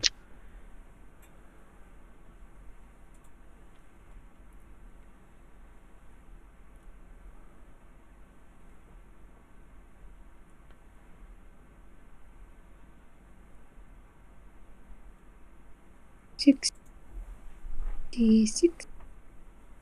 82. Very cool. Is this vampire taking any damage yet?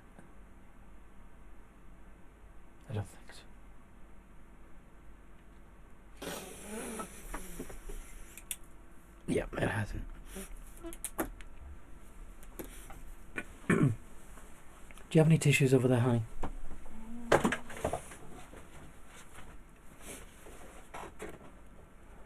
No. Okay. Is there one next door? I had a box here. I just don't know where it's gone. Oh, yeah.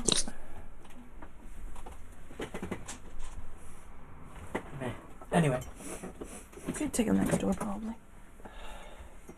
vampires. Do Generilla or Kiori want to do a legendary action before the vampires take their turn? Oh, shit, yeah, we can do those, can't we? Mm-hmm. Did I disembody the vampire?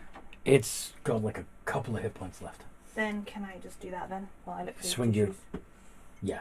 I mean, you're going to do it with your... My plus anyway. Yeah, plus 14. Yeah. Okay. So you're going to finish off that vampire with your legendary action. And then the vampires... Let's have... Thank you.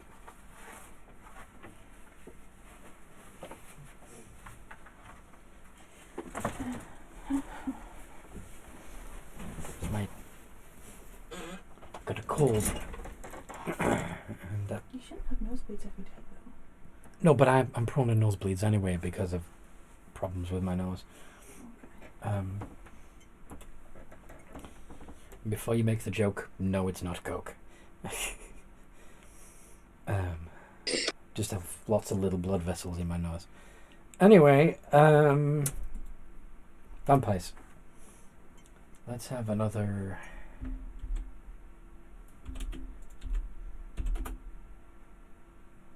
two. Pop up. And... there we go.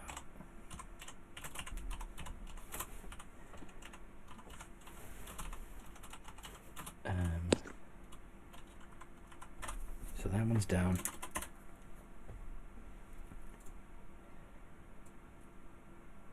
We go. Okay. So yeah, that'll get you one each, I believe, if I'm counting this right. So first, yeah, one's gonna try and intercept Generilla.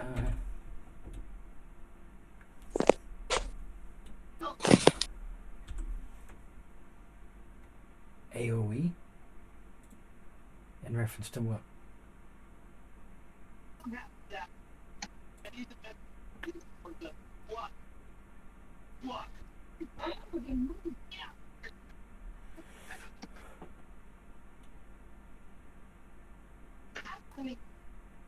Roll your attacks, Anthony. Okay. I'd still like to know why you were saying AoE, but I have one, but the one I just cast is not. No. okay. I know. I'm wondering if you're prepping for an AOE for this next turn. I'm gonna wait till more of them group up, but I can, yeah. 'Cause- This is this. Yep. Fill the grapple, fill the grapple, fill the grapple. Let me double check something for Wilhelm real quick.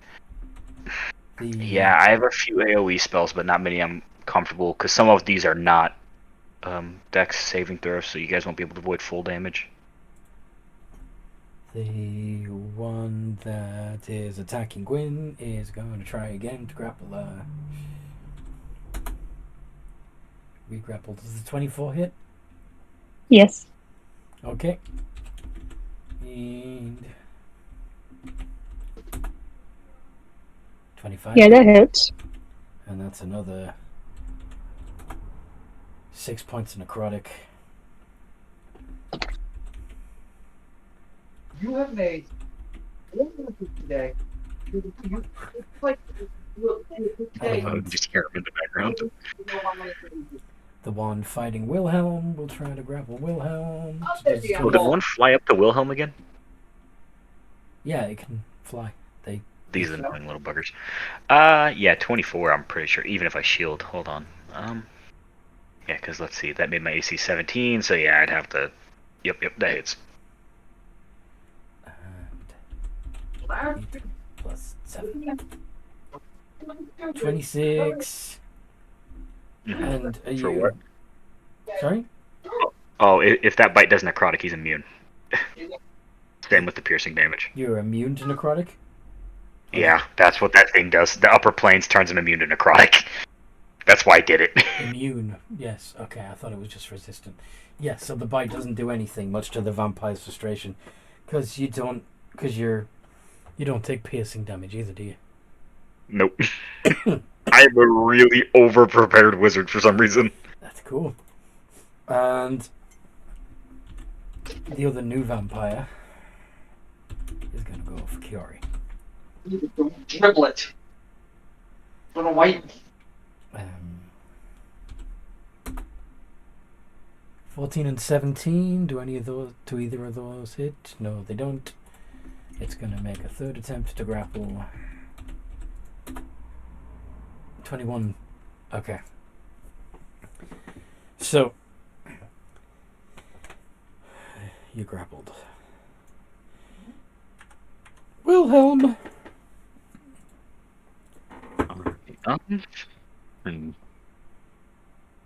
Now comes the great debate.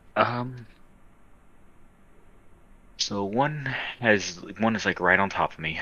Yeah, I'm not fireballing myself. That is just terrible.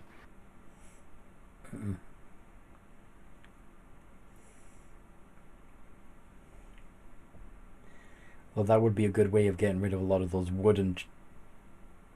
That's what I was actually thinking. Like if he could just like aim at a lot of those wooden chests and just fireball everything in there knocked out right now, they're gonna be hurting.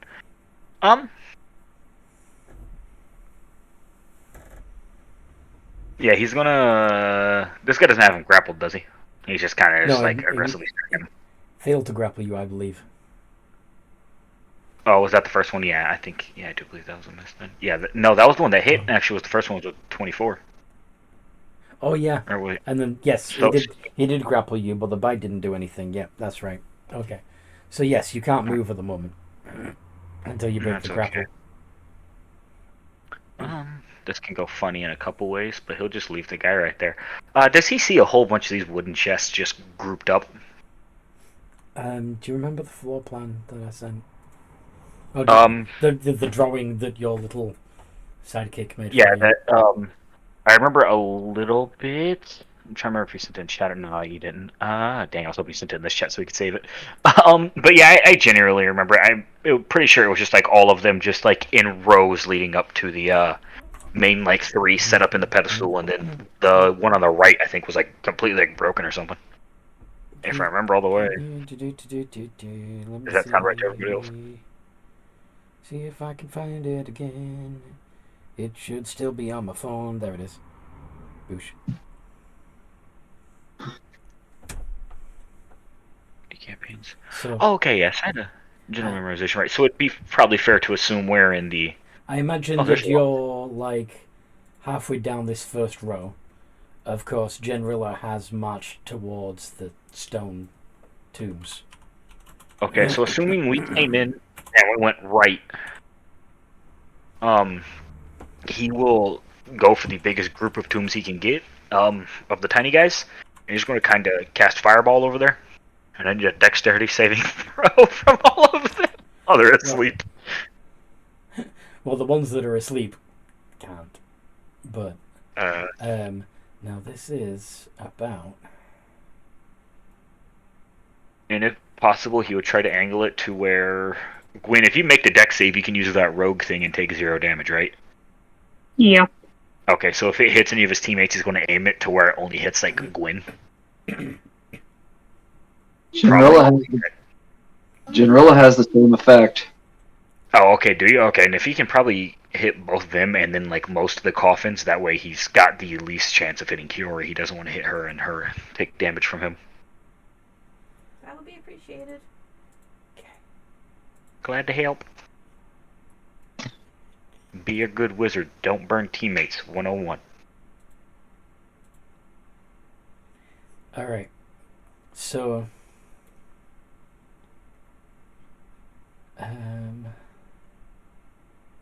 possible would that be? 1, 2, 3. So, to give you a sense of size and how big the fireball will be, each of those coffins is a 5 by 10 on the grid. Does that make sense? Okay, so okay, then assuming the walkway between each one is about 5 feet, Yeah.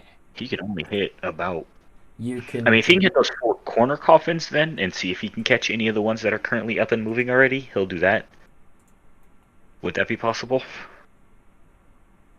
So, I imagine that if you're doing it on the where most of the small ones are, you're going to catch all 8 of those small ones. Of course, you've already emptied a couple of those as you've been moving along and killing the vampires. And it would also catch the first big tomb. It would technically get the broken tomb in it as well, but there's nothing in there. And the one coffin to the side. Does that make sense? So you could potentially get Almost everything. Yeah, you're only going to miss like 5 coffins and 1 tomb. Holy lord, Fireball is a massive ale. It's 20-foot radius, which means 40 feet across. Holy lord. Okay, then yeah, he's gonna do that. So that's. Now, of course, the vampires that are already up are also going to get caught in it, but they would also have been in. So those ones are going to be able to make dex saves. Which is alright. And of course, pretty much all your allies. And you're familiar. That's right. It will hit Sultan. Will hit Solomon. Yeah. Where is Solomon's step? Really quickly. His health is your intelligence modifier plus your artificer level. That's not much. So that's the vampire No, save. he'd probably die. They'd all fail. The vampires all fail. Oh god. Alright. No! Is there a way he can angle it to where he wouldn't hit Kiori? That's the one that I'm worried about because I don't want to accidentally do a whole bunch of damage there. If you... Okay. Well, if you reposition it so it's actually over the second row of wooden... The second line of 5. Mm-hmm. Well, you'd get 4 of the second line of 5. Yeah. Because Kiori's still in that first row. Mm-hmm. Then So it'd be enough to avoid Kiori, but I'd only get like... I'd lose 3 of the coffins. you'd 2 of them. still be able to get 1, 2, 3, 4, 5, 6 small coffins and both tombs. Then yeah, we'll do that. Solomon, buddy, you've got to roll really high because the save is not tiny. Oh no, Solomon, why? You know what?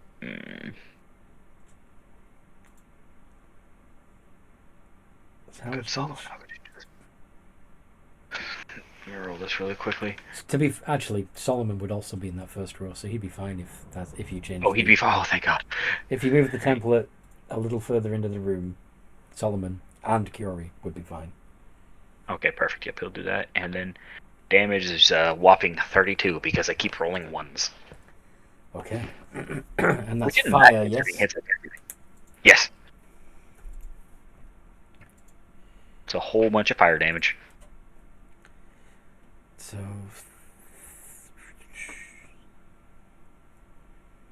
Okay. And... Alright. No bonus action cantrips, so that is it for me. Okie dokie. Kiori, you've seen the fireball go off in front of you. Like... My eyebrows are singed. Not quite that close, but yeah. 5 foot away was the edge of it. You heard many a vampire scream. The ones that... Yes. The ones that were still in their coffins are now kicking their way out. Can I go to the next one as soon as I can and just stab it? Yeah.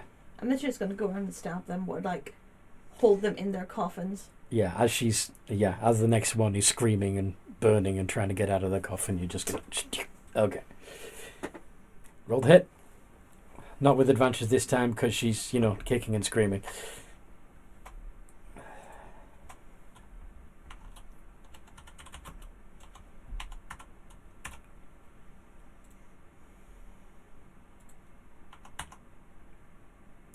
To advocate for her, would they still be considered prone?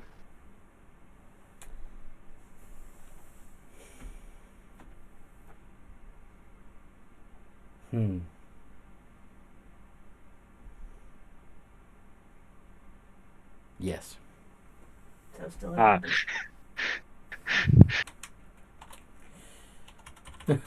Gwyn generally. Let me do the other one then. Oh, I forgot. Gwyn, you failed that save, so you took that damage too. I assume you halved it, but yeah, you failed the save. Yeah, the 25 Oh, is the plus- higher one. It's 32 damage. My save DC is 20. I'll actually use a reaction to do evasion. Mm-hmm. Sorry, I should have noticed that. I wasn't paying attention. Sweet.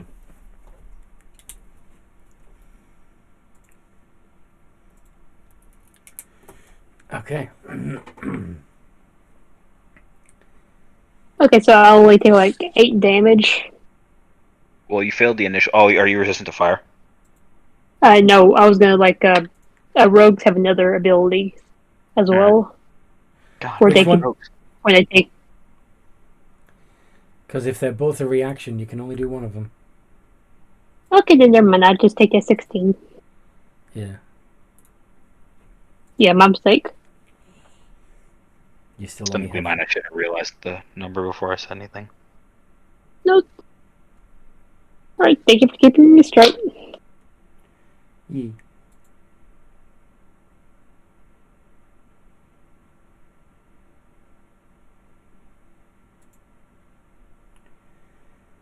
Okay.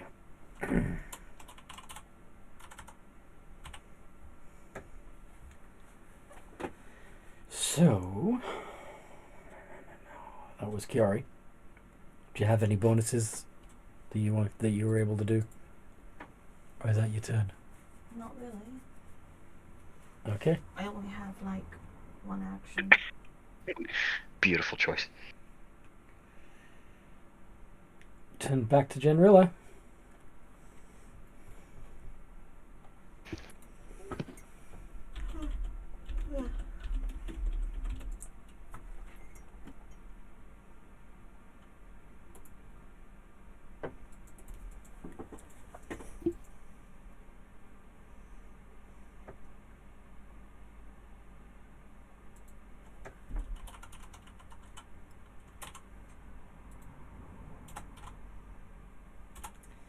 Could you have raged? This is true. You can bonus action rage if you want. Oh, Because you got a level of barbarian now. oh yeah. Fuck it, I'll do that then. At least make you resistant to the stabbing and the slashing and... Hugging damage. Yes. Mm-hmm.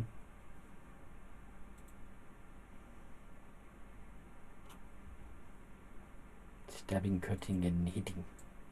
Okay. What is Sorry.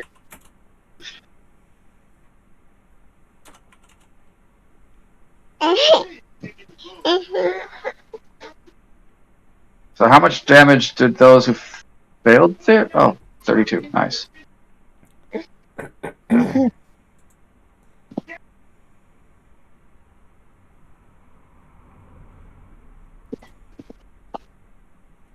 Where are we at?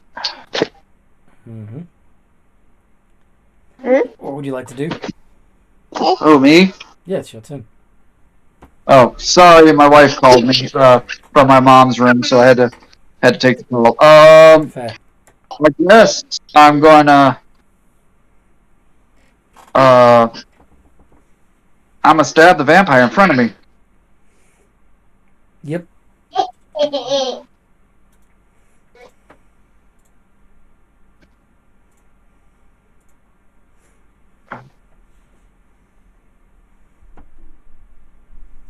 Wow, that's horrible.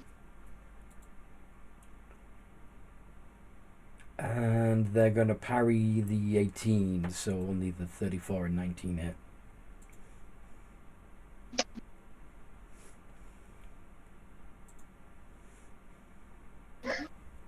That's why I said that was horrible. Mm-hmm.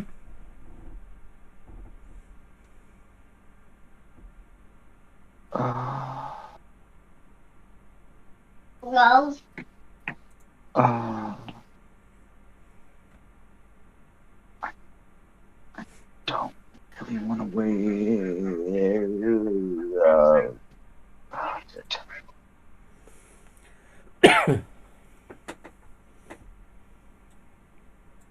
I've I burn 1/3 level spell slot. Divine Smite. Because if nothing else, it'll stop them from regenerating.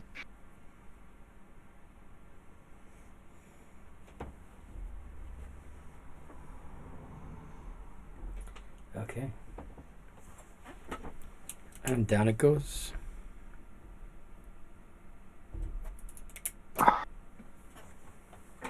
Alright, now for the hard part.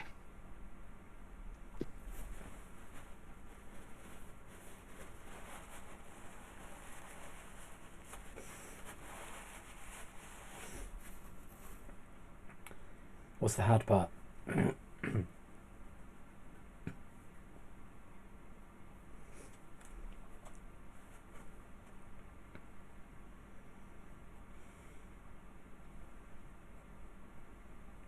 Getting my kids ready to go out. Okay, so you're passing your turn.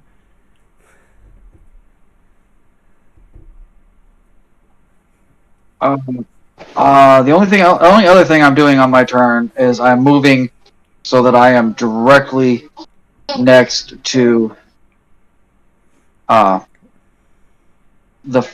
first sarcophagus. Okay. Because I'm expecting this thing to come popping out at some point. Yeah. And I want to be the first thing it sees because I'm trusting the rest of them to be able to handle the rest. Plus, if I start hearing if I hear too many screams from my friends, I mean, I can go back, but I hear you. Gwyn.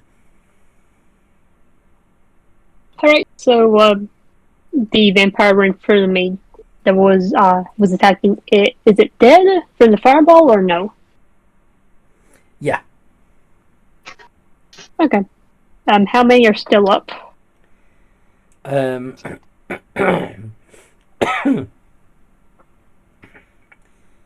You can see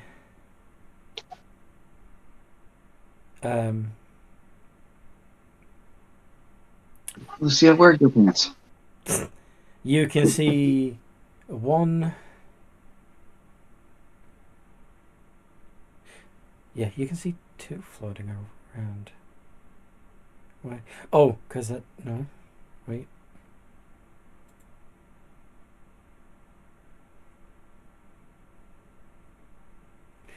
Yeah. That was the one. So Wilhelm is facing one still.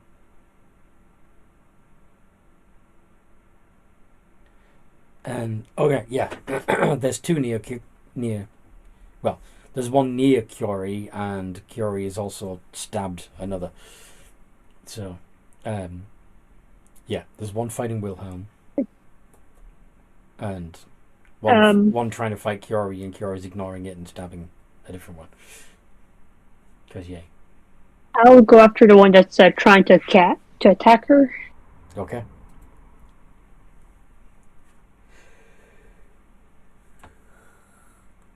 And how far away would you say they are? Oh, you can get there. You're fast enough. Yeah, no, I'm just trying to would it be more beneficial to just use my oath bow or swords? If you stay where you are, then use your oath bow. But once you... Yeah.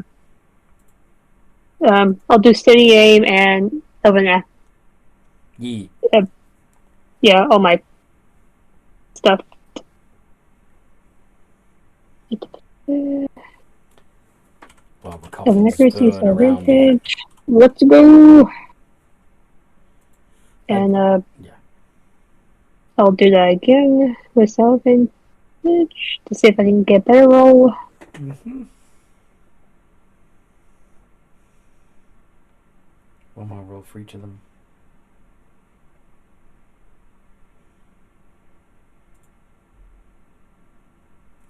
Okay, so yeah, 13 and 20 are your best. The 13 misses. Only the 20 hits.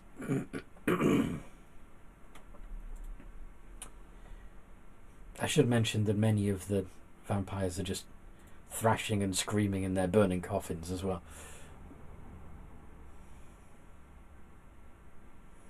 They may very well get up and do something on their turn, but for now they're just suffering. Nice.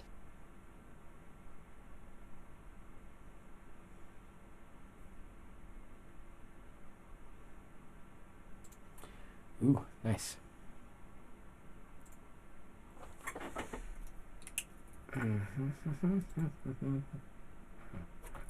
Okay.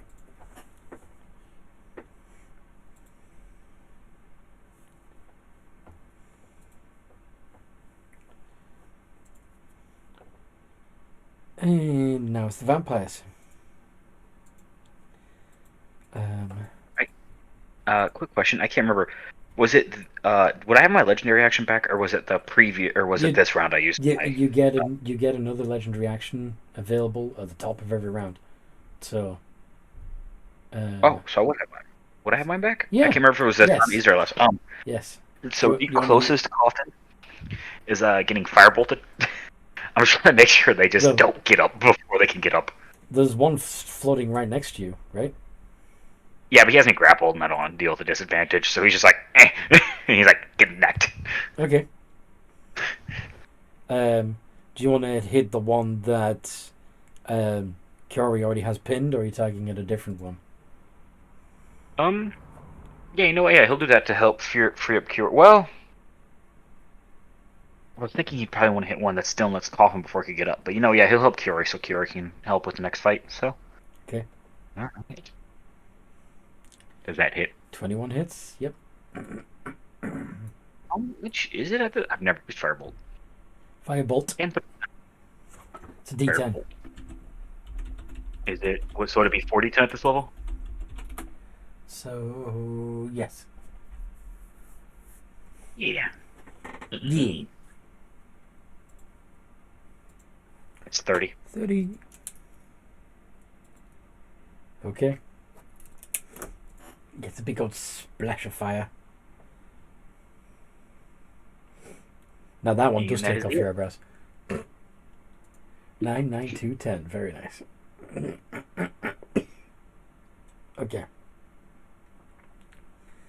Now it is the vampire's turn. So I had scrolled up because so far you have dispatched 1, 2, 3, 4, 5, 6, and there's still one, and there's 3 still up. And altogether there were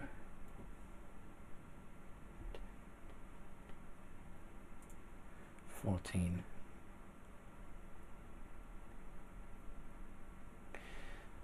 So there's 5 left that are coming. They were in their coffins and now come screaming and burning out of them. So in addition to the 3, so that means there's 8, which means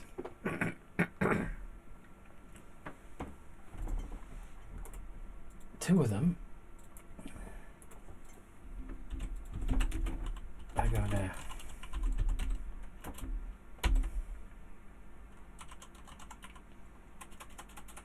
try and give hot fiery hugs to Genrilla.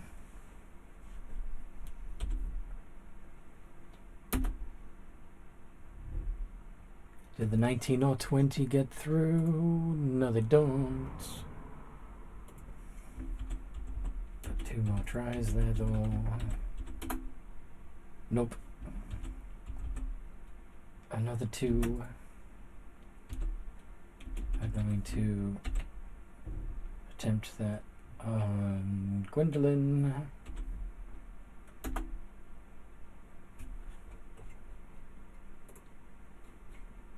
$22 hit. Yes. Okay. You are grappled by a burning vampire. That burning vampire is going to try and bite ya. 25. You take another 3 points of necrotic. And then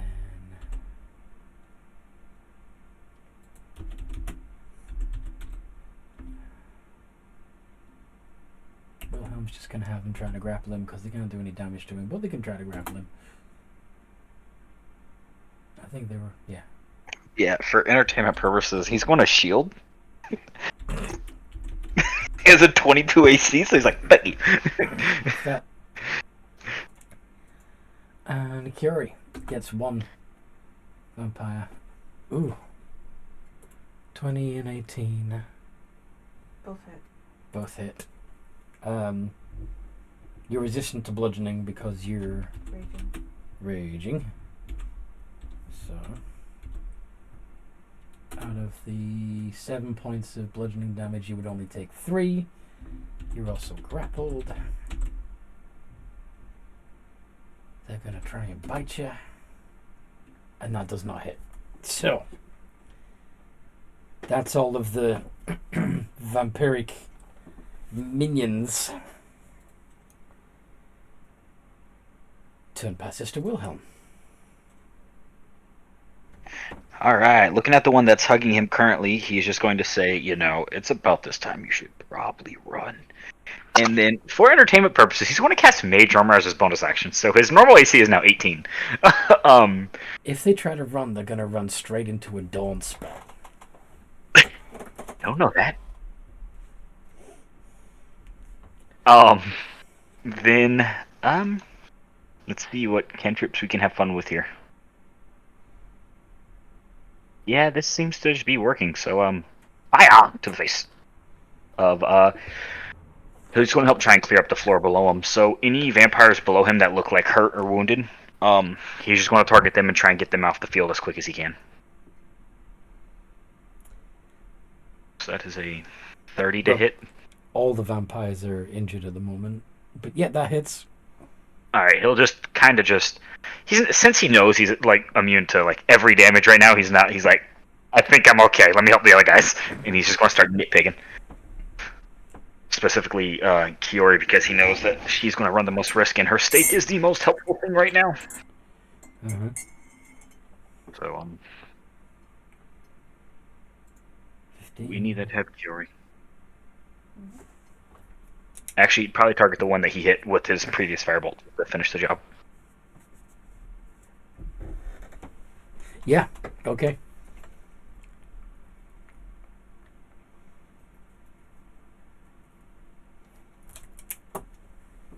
And T is it for Wilhelm. Alright. Can I do a legendary action? You want to use a legendary action? Yeah, to try and get out of the death hug of fiery. Yes.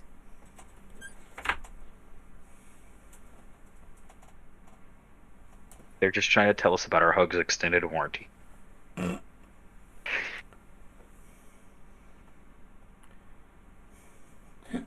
Yep, you bust out of the vampire's grip.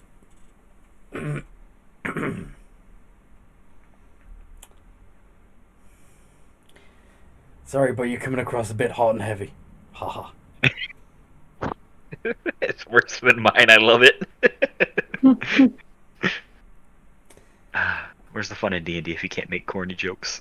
Indeed. We've got a whole cornucopia of corny jokes. Anyway. So that was Wilhelm's turn. Yes? Yep. Anybody else want to do a legendary?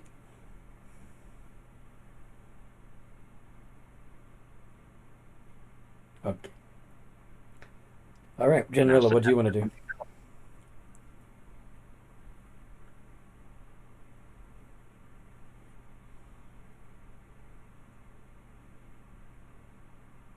Stab into the nearest vampire that's attacking you, right?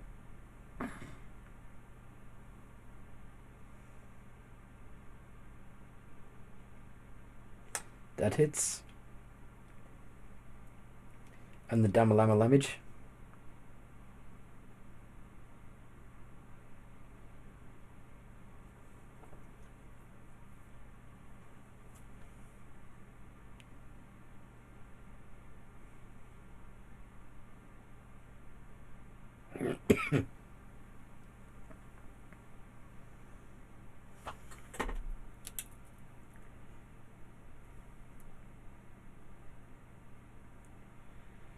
And down. Curie. My turn? Yes. Can I stab the thing? The one that you've already got stabbed? Or the one Is that's that the one attacking? that's grappled me? No, you got the one that's... Okay, so you've got your staff through one, and another one is attacking you and has you grappled. So, do you want to let go of your staff and glaive? Or do you want to... I could do a legendary action, couldn't I? Yes, you could do a legendary before your turn starts if you want to. Yeah. What I might do then is use my glaive as a legendary action on the one that's grappled me. Okay. Because I'm still... it's down far enough that it's still paralyzed, isn't it? Yes. But you could also quickly go as a legendary and then glaive as your action. Either way. Yeah. Do whichever way it does. Those are two things I'm doing. Either way, you get... I'll do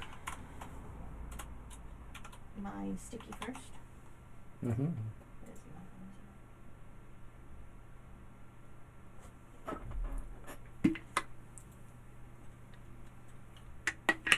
a 29.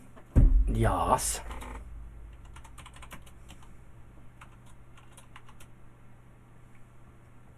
That's enough. And then turn to your other target for your main action. Hit it with the rage. Yep, that hits. Do I get... It's a 2d10 plus 9 because you're raging. Nice. So I get an extra 2 damage. Mm-hmm. 26.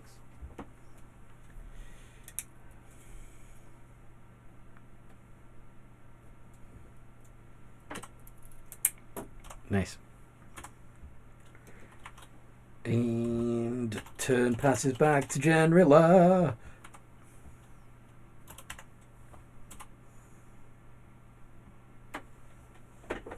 At this point,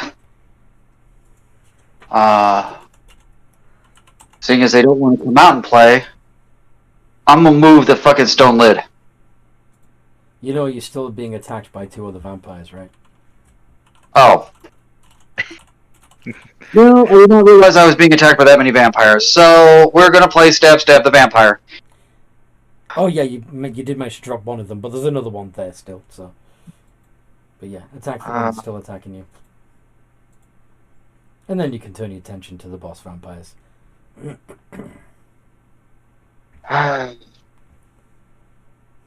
Almost out of smites. Not really. I still have some of my big stuff.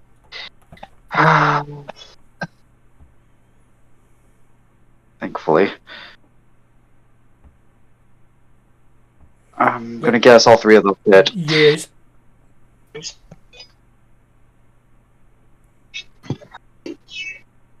Hold on, children.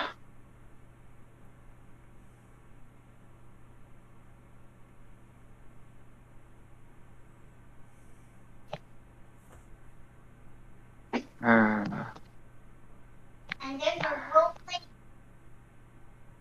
that's my last 3rd level spell slot. But that's a lot of damage. Yeah. And that's another one down.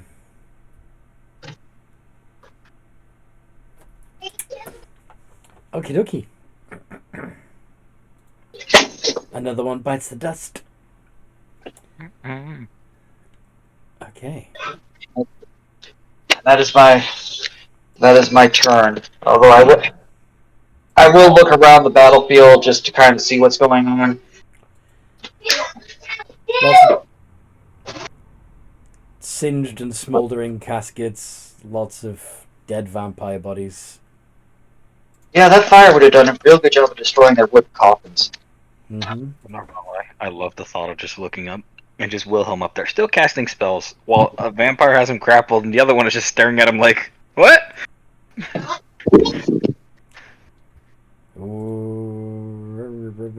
Gwen.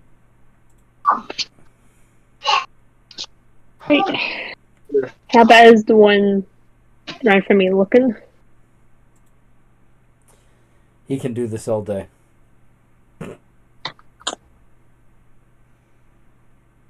Okay, gonna do another spirit. Find spirit to give myself advantage. Mm-hmm. Let's go.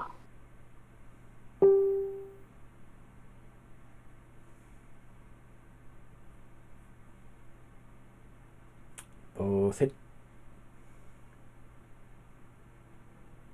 And it's just I'll do elven accuracy. To see if I can get something better, just in case. So you're shooting past the ones attacking you. No. I'm using my short sword and scimitar. You don't. Do you get elven accuracy on short sword and scimitar? I thought it was just ranged.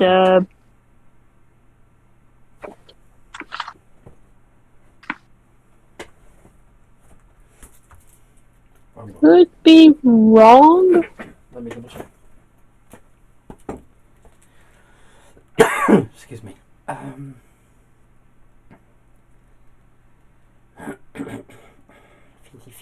Feats. Okay.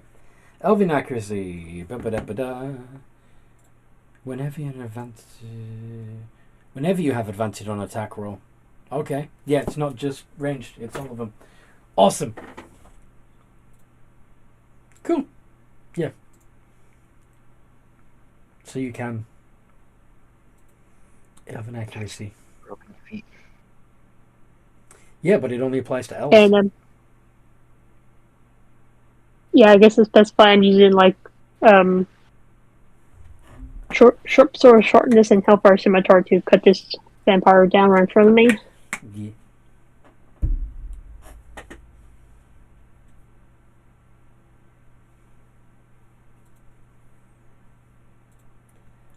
So it's the 29 and the 27.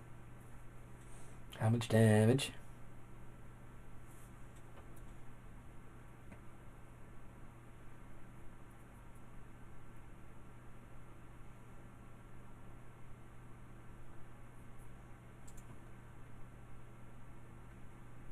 $41.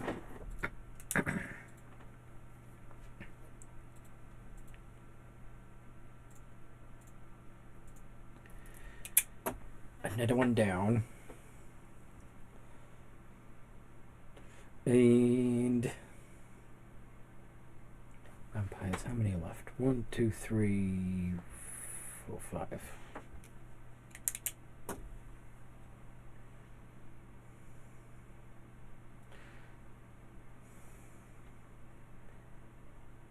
Firehawks. Yeah.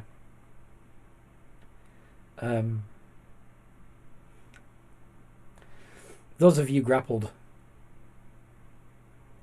by on fire vampires will take an extra 4 points of fire damage.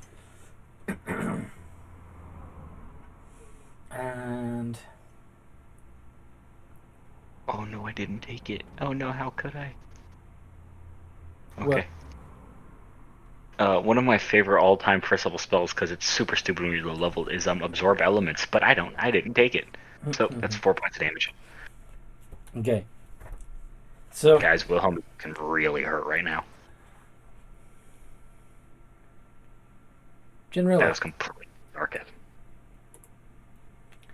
I'd like you to make a deck save quick to see if you can avoid the the stone slab. Yeah. Daddy, huh? Am I big enough? For this car. Okay.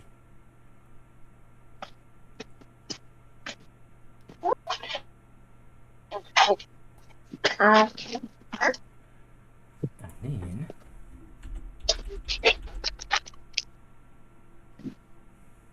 you're immune to diseases, aren't you? Yes. And being charmed. What does this one do?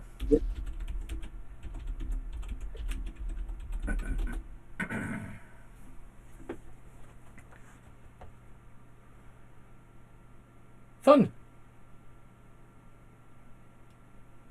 Fun that way. Sorry? Paladins are fun that way. Indeed. Can you make a wisdom save? I can.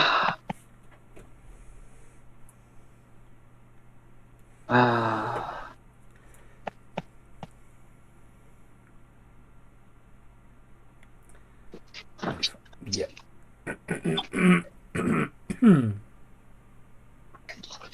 So you avoid the curse also. But a cold hand touches you, and it does nothing.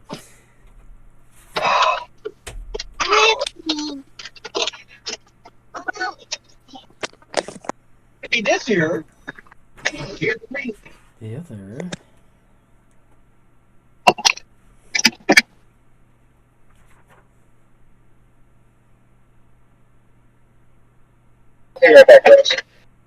Okay.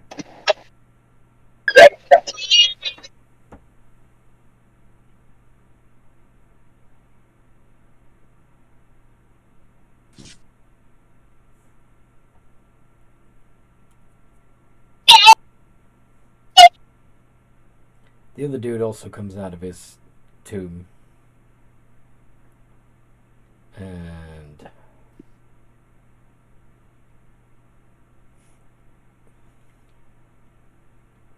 yeah, so both of the tombs are opened. The lesser vampires.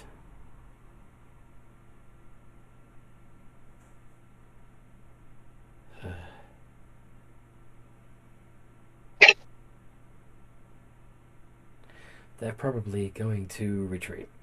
So those of you who at least have at least one vampire in melee with them, which I believe is Gwyn, Curie, and Wilhelm, you can make an opportunity attack if the vampires decide to try and retreat. The one I'm fighting has taken like no damage, right? Not much. Here, I'll see if I can swing, but The 31 hits, the 32 hits. I forgot to put the stats for the shape changer. I think it was based off Dex. I think it's proficiency plus Dex. That's like 11. Is that right for a werepanther? It's proficiency in Dex. What's that? The werepanther like claw attack. It's proficiency in Dex It's to dex. hit. Yeah. So that's it. Yeah, that's the natural one. Yeah, no. Yeah. This guy's running away. Cure hits. Oh, and does 25 points of damage. Very nice.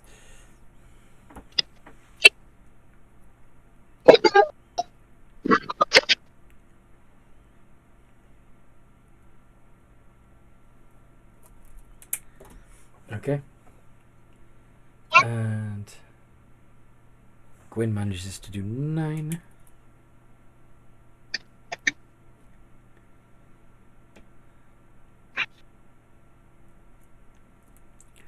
Okay, that's perfect. Okay. Wilhelm. Before my turn hits, at the end of the vampire's turn, I need a charisma saving throw from the one furthest from Jinrilla. Furthest from Jinrilla. Yeah, so like the vampire, so how like the 2 tombs popped open, Ah. the one like opposite of the one, the vampire one at the lord. back, the one closest to the back. Yep. I need a charisma Okay. saving throw. Does that spell require line of sight? If it does, then I'll just target the one next to him. Let's find out. I put banishmenty. It's banishment. Okay. Yeah, I think it does require line of sight. I'm honestly not too sure. If it does, you attempt. Yeah, you can see within range. So it'll be the one that. The one whose whose hand you saw touch Jinrilla's shoulder. Yeah.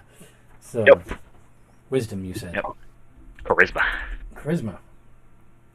Ooh. Let me double check this. Yep. And. Boosh. 23. Ooh, yeah, that. Ooh, oh my god. Yeah, there's no. You can't even like reset that to a way to where it'd win. Yep. Nope. Yep. He's. Oh, I could have made somebody fly. I just thought about that. Yeah, but yeah. Nope. He's fine. You don't want to. Silvery Barbs? Oh, that's right. Yeah, let's Silvery Barbs it as a reaction. Why not? This could be funny. And I want to give Jinrilla advantage on her next attack. 28. Oh, Lord, he rolled even higher. Jesus. That's okay. Now Jinrilla has advantage on her next attack. That's what's important there.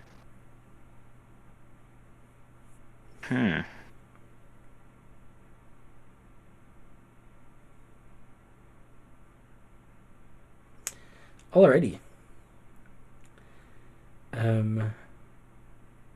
Not for my actual turn, because that was my legendary action. I was trying to banish him off the bat so I could get rid of one. Uh-huh. And that you can only do that to yourself. Oh, that sucks. What's that? I was going to see if I could blur Jinrilla, but it only range in area is self, so that sucks. Yeah. Well, you know what? I don't think Jinrilla needs help, though.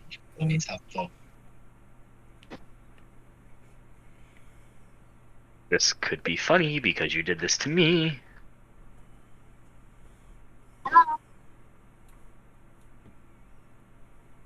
Let's see if it'll let me do it.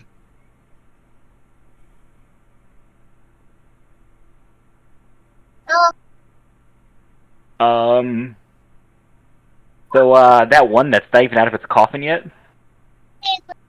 is now in a invisible bubble.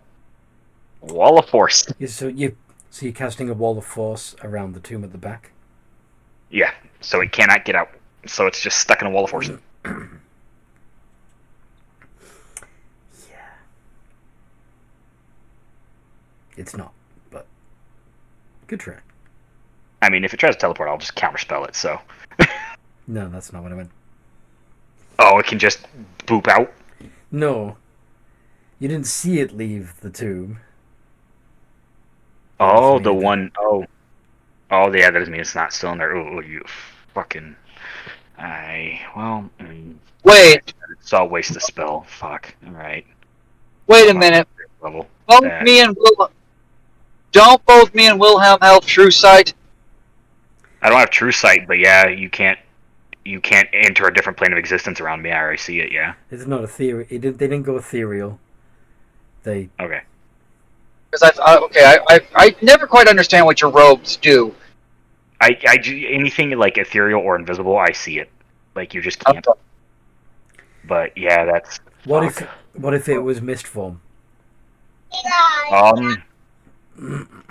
don't know. I think I still see it because I have advantage on all perception and my passive is 22. Well, in that case, that's what you saw. You saw the tomb open a tiny crack and a mist rise up out of the tomb and float up to the ceiling. Oh, then he would have wall of forced the mist, but I mean, I already said I was doing it to the tomb. I'm not sure if it was me redoing that or not. Well, if you would have seen the mist, then you'd have. Alright, then the mist is Wall of Force, and it's stuck there. Well, damn it. Okay. Yep. Yeah, That because you roll do? wise, I have advantage. Yep, that's it. I have no bonus actions I'm doing right now, so. Kiori. Yep. The lesser vampires have retreated. Is there still stabbing range? Sorry? Is there still any? If you want, you can chase after them, or you can deal with the others. I should probably deal with others and stab them too. So, do you want to run up to the first tomb? Yes. Okay.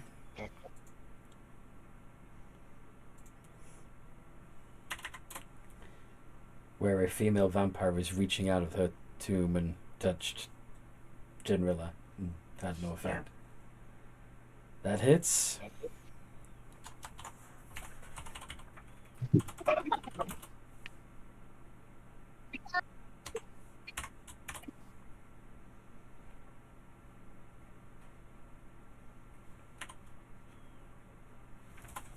Would it be D plus 6 because I'm raging?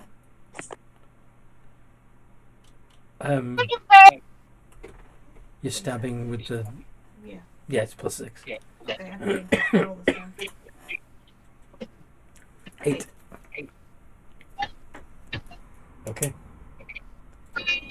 That's... Yeah. Okay.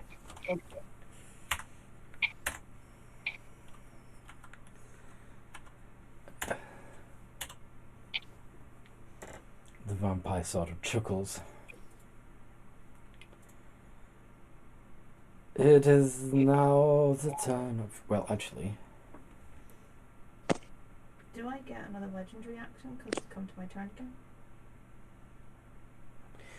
If you'd have done it... Yeah, we can retroactively say that that was your... Okay, what else it is you want to do? Stab again. But you have to move. So... Yeah, I don't think you can. Okay. Sorry.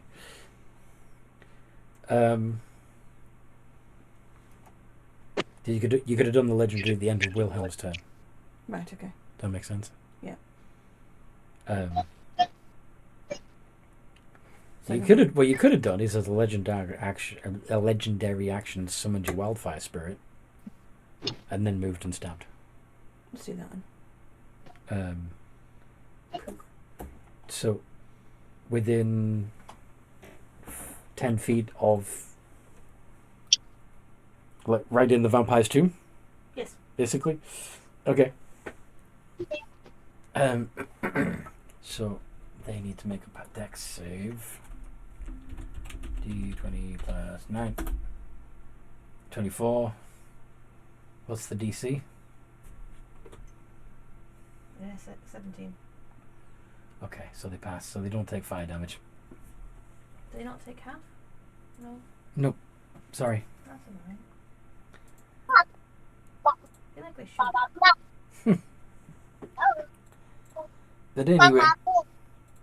And then you ran up to her and stabbed her. Yeah. Okay. Stabby stab. So she's gonna say, you're a big one. And make an unarmed strike on you, Kiari. Does a 20 hit?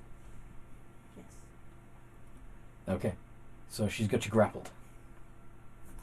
And it is Genrilla's turn. You see that this powerful she-vampire has Genrilla by the throat. Is it sitting up in its coffin, or is it still laying down, or is it standing? Standing. Okay. I have advantage on one of my...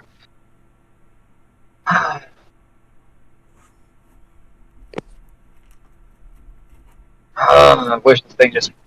You got this. Natural 20 smite. That's why I sent it to you. Natural 20 smite. You got this. hold on. We'll roll the one with advantage first. I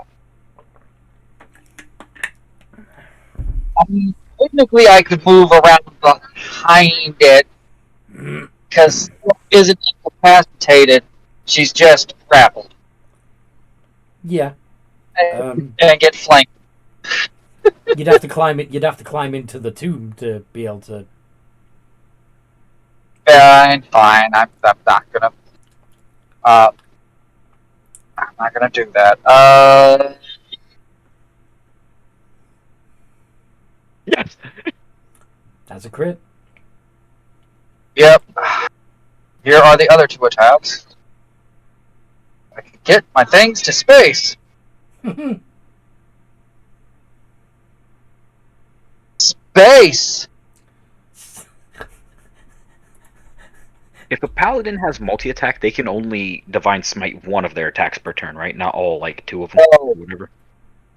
That is incorrect. So you're telling me a fighter paladin, if they have enough slots, could, like, 11 smite something? You can divine smite. You can add divine smite to each of your attacks. Holy lord! So if you've got multiple. Now, Up to a head. normally paladins only have 2 attacks, so at the most. So there'd be 2 smites. But if you combo that with a fighter and action surge, Yes. And it all depends on how many spell slots they have. Yes. that is true. Um, I was curious. I always thought they could just do like 1 per They turn. both to know hit. that they is insane. So 48 plus 33 plus 86 plus. I forgot to do something, and I'm not going to ask you to let me do it. I forgot to cast my bonus action. you forgot to watch your bonus action? I forgot to cast one of my actual smite spells as my bonus action. Divine smites are better anyway. I know.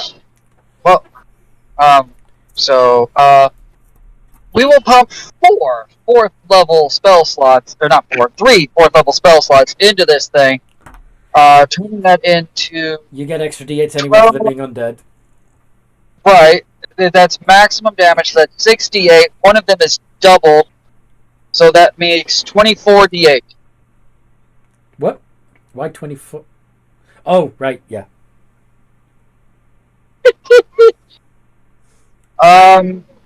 Or 204 damage. Yeah,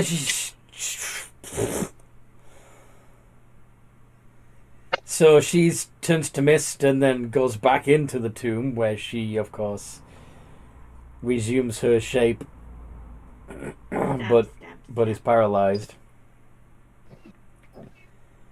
Well, she didn't last long. Anthony, question. Yes? You can't toll the dead an inanimate object, can you? No, you can't toll the dead an inanimate object. Are you That's all high? I'm asking. Like, this would be really stupidly funny if he lets me. General, is that your turn? Is that all you got? I hope that's all you got. Yeah, that's all I've got. Okay. Gwyn. Fuck. So, see, one vampire just went back in his little tomb. And I guess the other vampire still stuck in the wall of force. Stuck in the wall of force, yeah. Damn that spell. I love that spell. I'm only using it because you did this to Silas. He was doing nothing wrong. Then you were like, wall of force. Yep. That was in a different game. That's not even Vengeance in this. Yeah. Anyway. Yeah, it's not Vengeance for Thorax because he can't do that, but this character can.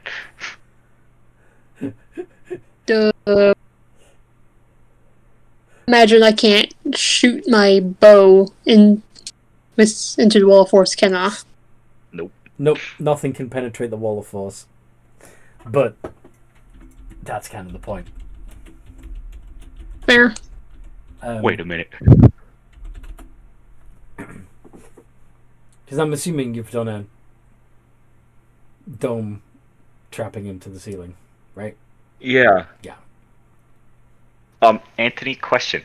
So nothing can enter it. Now, what about a spell like Fireball, which is like, pick that area. That area now blows up.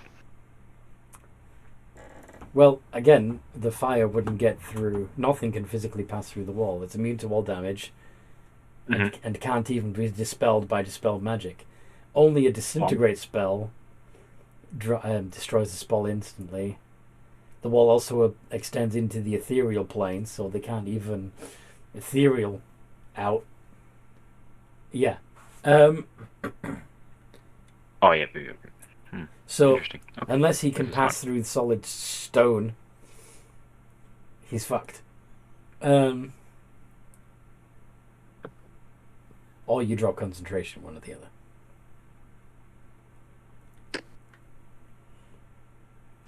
He's not leaving until you say he's leaving. Well, all 10 minutes goes by. You're not going anywhere till this owl says you can go somewhere. But 10 minutes is like 100 rounds of combat. Anyway. What you doing, Gwyn? I guess, I'll... I mean, at the moment... So I guess I should, start lockpicking to get the girl out, or just, are there still vampires, like, trying to get away? The lesser vampires have run into the corridor to try and get away from you, but they can only go so far because there's a dawn spell blocking their path. So essentially they are fish in a barrel right now, if you wanted to pick on the lesser vampires.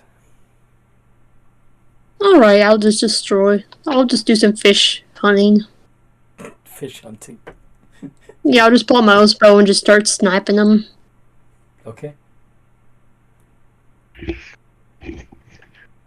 there such thing as vampire abuse? I really feel like we're committing it. A little bit. Crit! Fuck! Holy shit. Okay.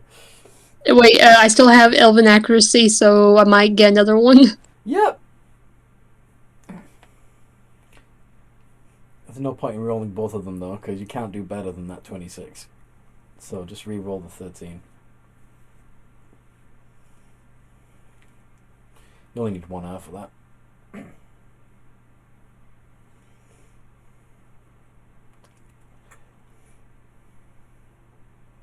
Okay.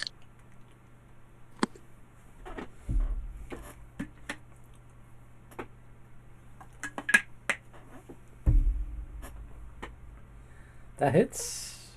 And that's better. So you got a 24 and a 26. Roll the damage.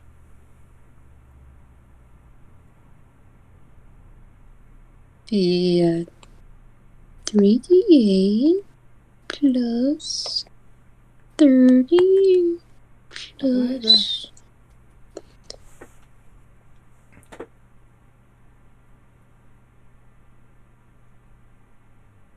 Why does it say poo-poo on the Wait.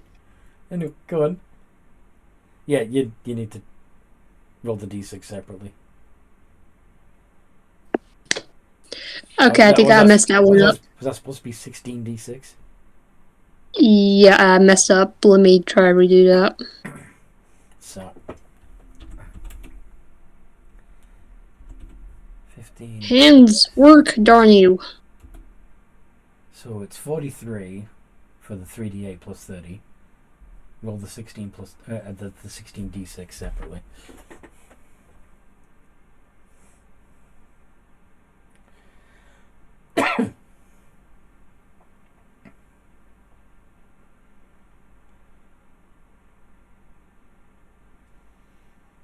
Nice. So that would be 97. Which would one-shot the lesser vampires even if they hadn't taken any damage. That's ridiculous. And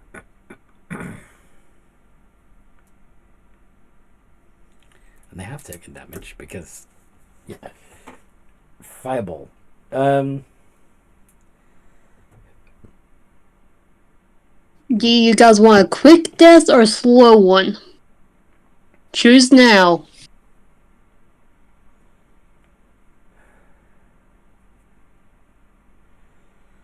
Yeah, I guess roll intimidation. Is there a third option? Let me be your queen. Seriously?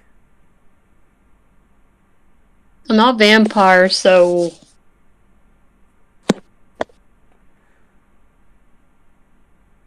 And the fact that you probably would try and kill me afterwards. If you want to be our queen, we can arrange that. Quick question: why do you guys have like a little, like a girl trapped in your basement? Presumably the locked door. You mean mother? Mother.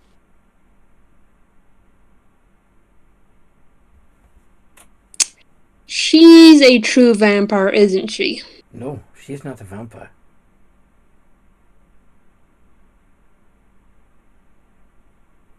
Then who is? If you want to be the queen, she is the one who would grant you that power. The girl. Yes, the girl. How? Just spend the night with her. In the morning, you will awaken and be gifted with eternal life.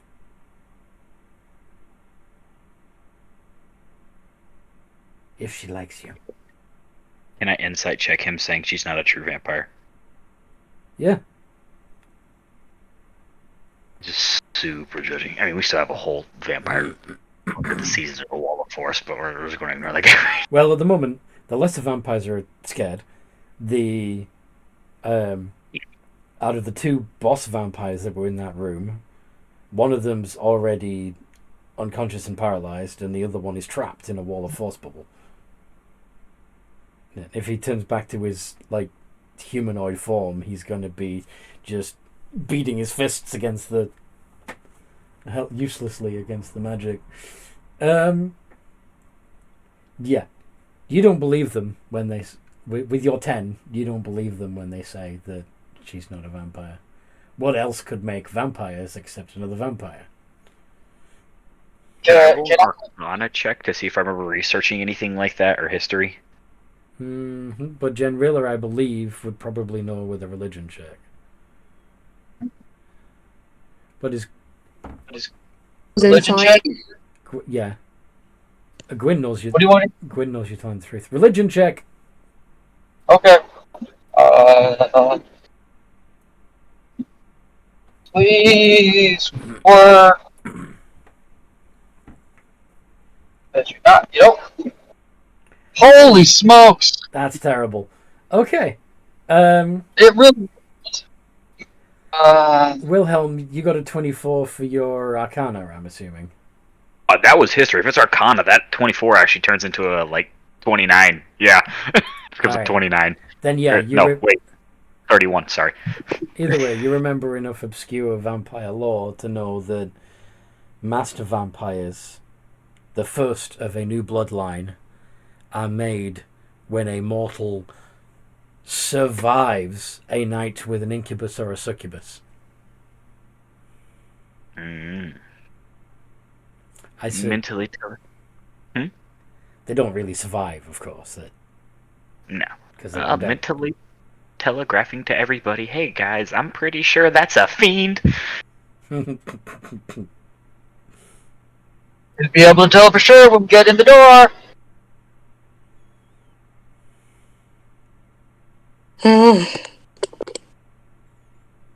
What you doing? Are you gonna finish off the vampire queen? Are you gonna release the vampire king? Or are you gonna leave them where they are while you deal with Mother? I would like to. Since this thing is paralyzed, I would like to try to destroy its stone coffin. Yeah, I was gonna say legendary action. Can I acid splash that coffin to begin burning it? But if Ginrella's going to just break it, yeah, go ahead. Will it? Then I'll actually acid splash the king.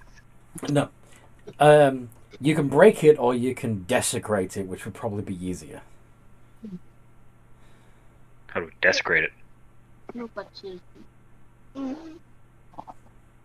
What happened to her eye? Does Generilla know Know what? how to desecrate a vampire's resting place? Blessed objects. I could do it. Holy water.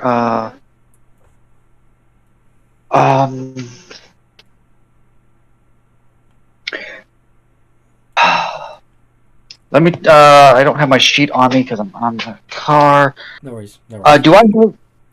Do I have a holy symbol? Yeah, you have a holy symbol, right?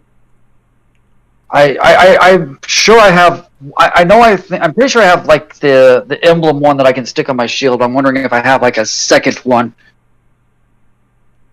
Oh, to like leave behind? Yeah.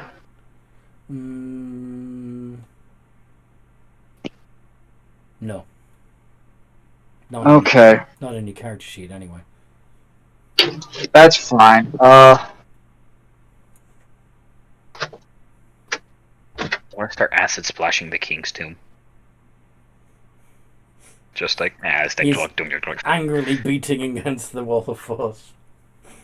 Let me out, you bastard! It turns into a black, flaps around inside it, turns back. Ah!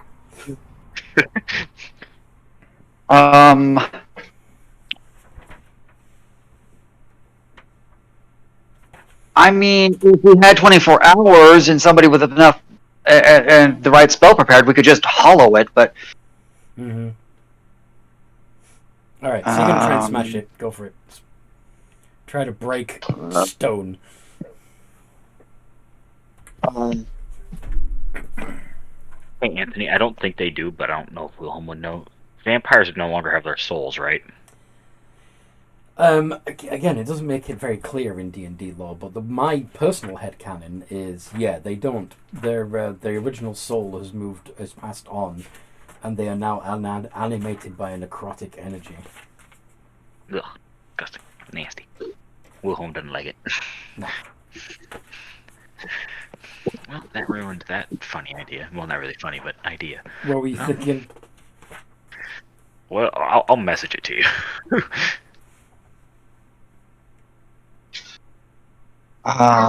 Starting with a 23, which isn't great. Oh, wait. Yeah, never mind. That's probably right. Okay. So I'm attacking this thing. Thought I was just trying to athletics it apart. Nope, you gotta smash it. Okay, well then I'm gonna hit it all 3 times. Opposite ends of the coin. Generilla, break, Wilhelm. Acetate, just pouring acid on it. Like, yes. Well, if you do that, that might also damage Generilla's weapon. So, but anyway. I'm aciding a different one, not the one Generilla's stacking. I'm going for the King's Tomb. You're going for the King's Tomb. Yes, that's true. And I'm attacking unarmed at the moment.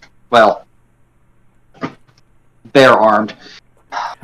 Not with my sword. How much damage did you with your bare hands? My bites and claws?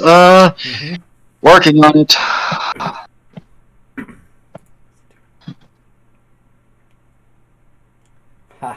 60? Yeah, do it. Smash. Fucking ridiculous. Hey, I could have, because what are they? They're weapon attacks. I could have smited it. Okay. So as you smash her tomb, her body slides out onto the ground. Yay! What would your little sidekick be doing right now, Wilhelm?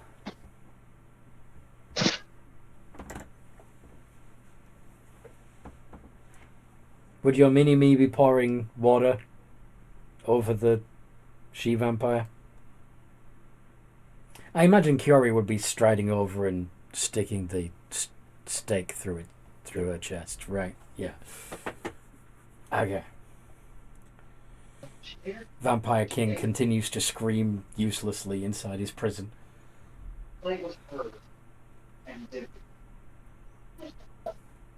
Did you eat any? What do you guys want to do? Okay. Guys. Stabby stab. Yeah.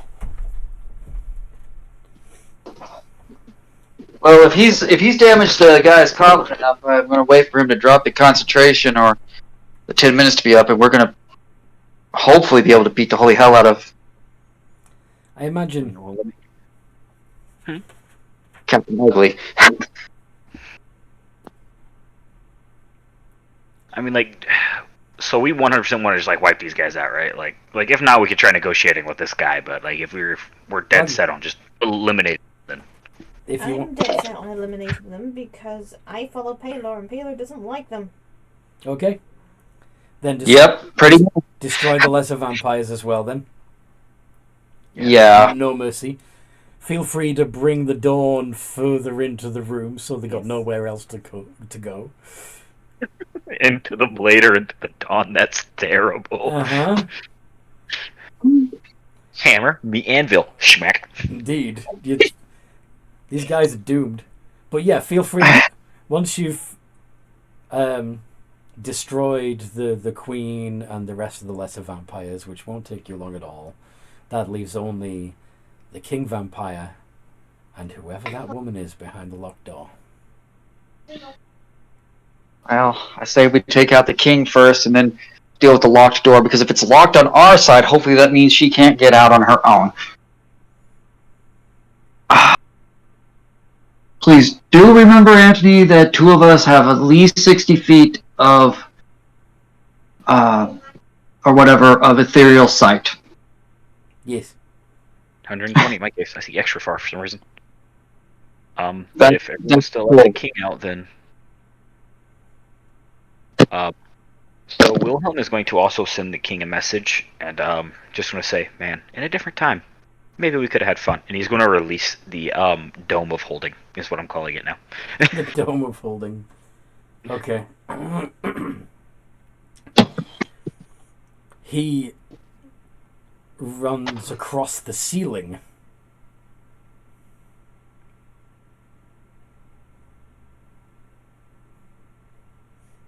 What do you guys do in response? It's like when you've got a spider in a cup and you let it go and yeah, scurry. It's running it. Yeah, he's scared. No. Which way did he go? Towards the exit, but he knows he can't leave that way because Dawn. So he's just kind of panicking at the moment. Bat.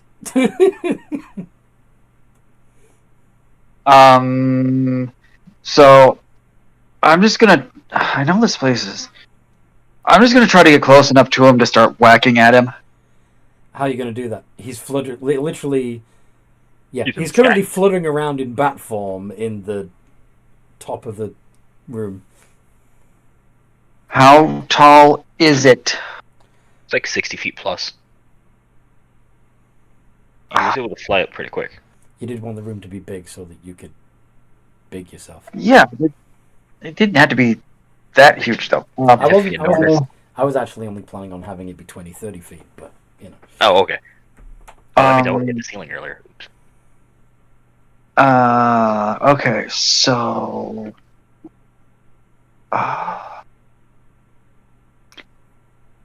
And all the coffins are severely damaged. Yeah, pretty much every coffin tomb is destroyed. The king's tomb is well on the way to being destroyed as it's being slowly dissolved in acid.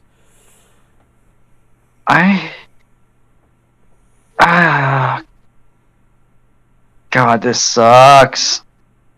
Well, I mean, it's only 30 feet tall. You can get to him, right? Kiori could actually just move the dawn into the room and follow the bat around with the beam. In America, we could have just pinned him in the dome of lockup. It just dawned on him. I just realized this. We are terrible people. Yeah. We're just gonna have to have it chase him around. Okay. I can't reach him. I don't think I can jump high enough. Yeah. I volunteers tribute. Wilhelm will be nice. A couple of you can fly. Yeah. Yeah. So, I mean, if you wanted to fly up there and try to grapple the bat. You know what? This could be funny. Yeah, Wilhelm wants to ask him a question anyway.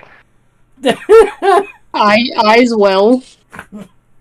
Bat chasing, go! What kind of check is this? Acrobatics? Athletics? Yeah, it's a contested strength check, and they can use either their athletics or acrobatics to get out of it. So, Gwyn, you go first. Try to grab and hold the bat using your athletics. 22. Okay. And he...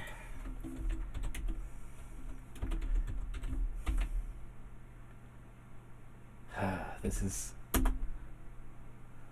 Yep, you caught him.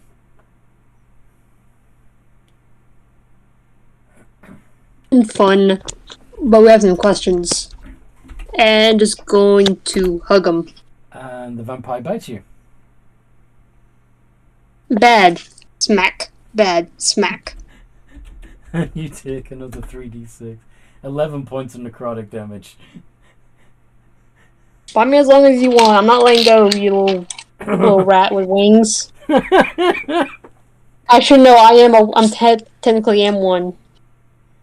You are also a rat with wings, indeed. You're a werewat with wings. A werewat? A werewat. Yeah. A werewat. Werewat. A werewat. Wererat. There we go. Okay. So, once you've caught him, and he's biting at you, just get off me. It's so funny. Just like have him by the scruff of the neck, like you do with a cat. What are you gonna do with him? Is it true that you have a succubi behind that door? Mist form. So yes. Poof, mist. You still can't leave the room because you've still got the dawn covering the exit. Just start flying down towards him. I mean, the guy's screwed. He's not going anywhere. Yeah, he's fucked. He did.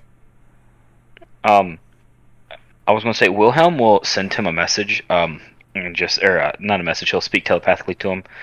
It pretty much just say, "Friend, it's not looking good for you. At least tell me your name. You don't have long, and you should be remembered some way."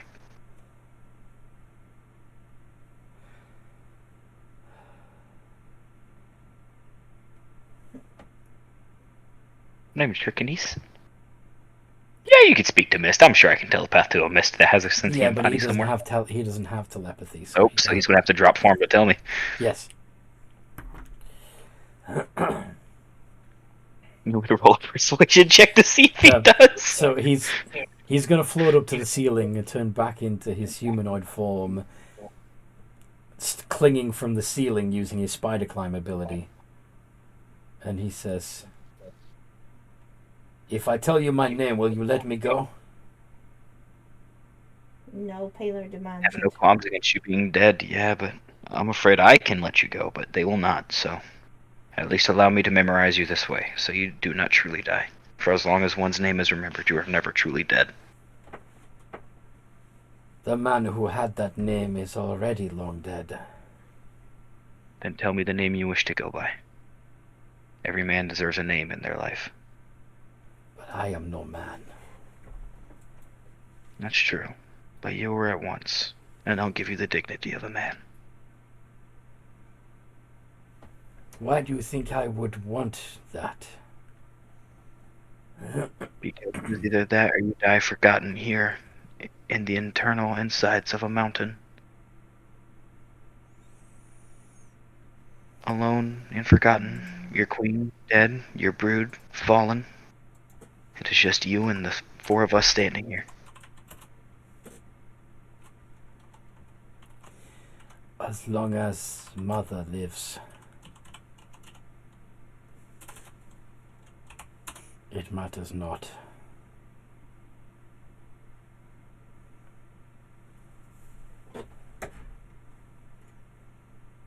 She will go on.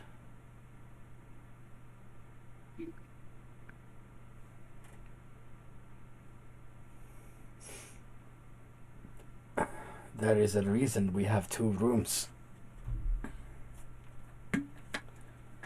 Escape tunnel. Don't. Sorry.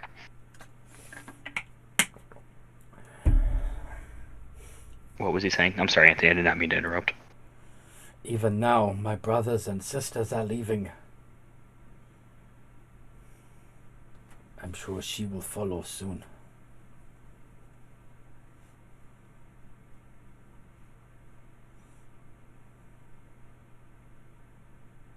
Does that mean that she was never truly locked in that room? The lock is for the mortal that is put in there with her. Or him. Depending on their mode.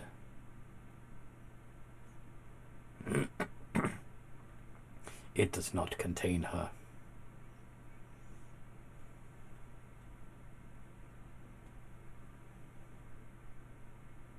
God, I think I'm gonna have like a conversation with this woman real quick. It's alright. He's not going anywhere. I just want to stab.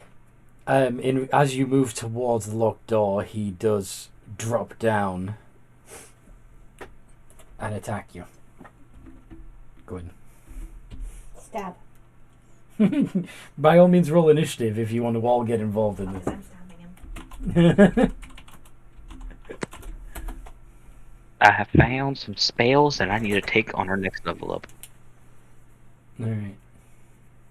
Oh, yeah. Let me roll 2. Okay. So Genrilla gets to go first, of course.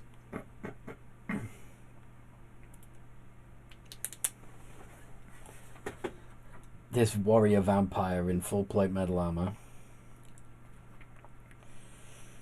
raises his great sword. And Genrilla does what?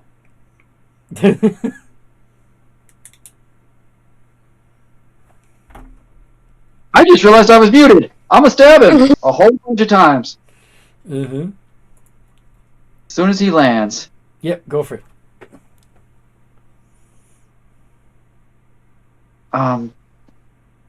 From behind.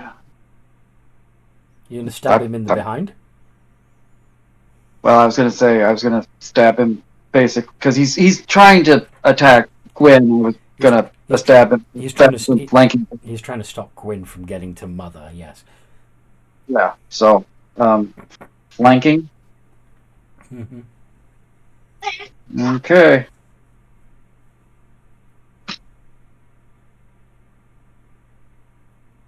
No crits, but I'm gonna guess those all hit. Oh yeah. D8 plus 33.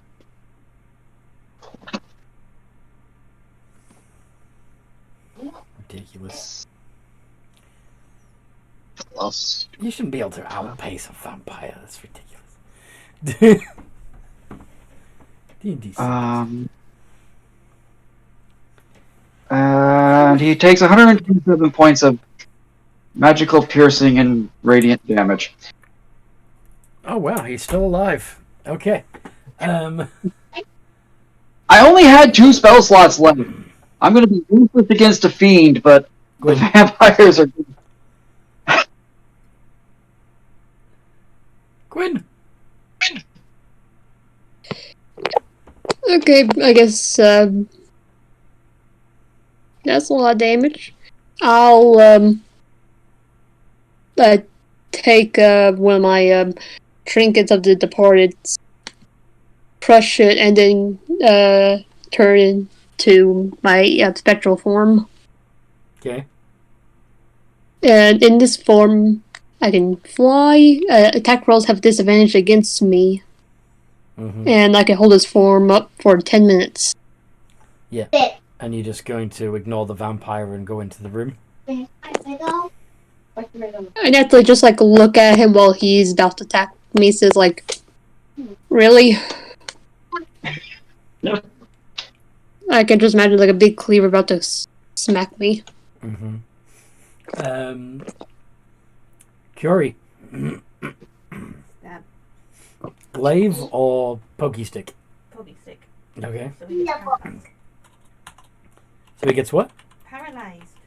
That only happens when they're in the coffin, but okay. Oh. Hmm. Then glaive.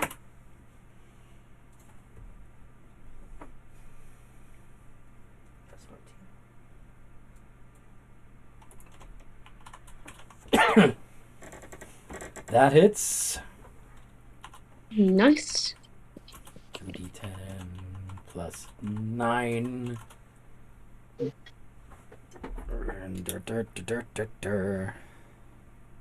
Now, something that's sticky and pee the bowl. What the? And he down.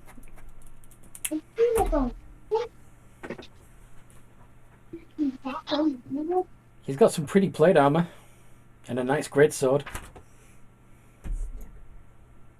Sorry? How nice is a great sword? Everything. Well, when he drops to 0, he turns to mist again. He has nowhere to go. Leaving behind his equipment. And he has nowhere to go. Yep, so he's just drifting around aimlessly. Oh, but dang, it's a great sword. I can't wield that. I can only wield long swords. Never mind. Unless we have anything we want to do right this very second, I know we have something we want to do, but can we take 10 minutes so that I can ritually cast Detect Magic? I was going to say, can we take a short rest, actually? Sure. That's if everyone's okay with it. I don't want to force anybody into it. Theoretically, we have ways to take a long rest. Well, the thing is, she'll get away. That's the issue. She may have already. Yeah, she may have. I guess I'll go check on that to see if she actually did escape. Yep, the room's empty.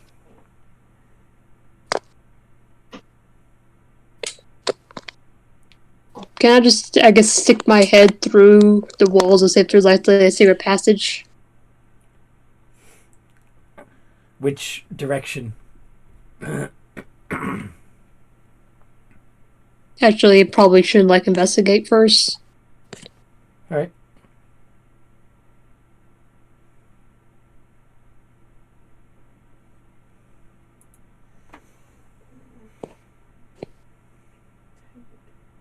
Yeah, we're gonna wrap up soon, hon. 25.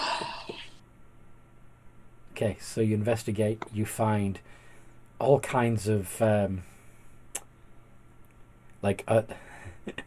amongst the red throw pillows and red velvet drapes, and you find evidence of various, stains of old secretions.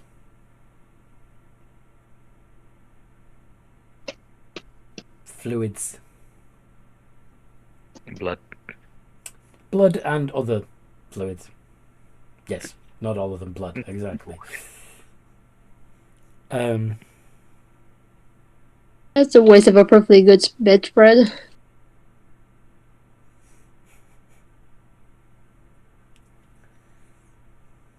Anything else?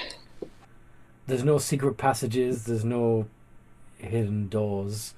The only way physically in and out of that cell is through the locked door. But what do you know of incubi and succubi?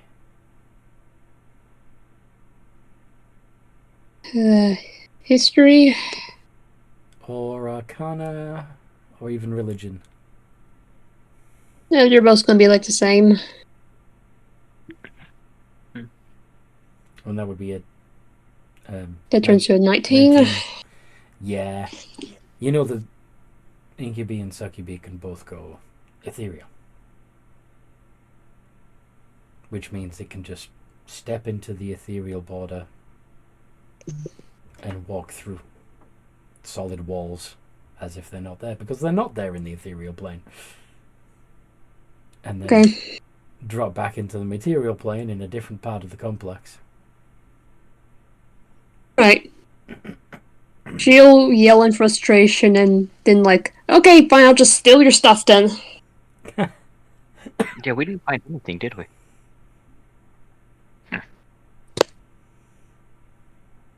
No. I guess I'll inform everyone yeah, she left.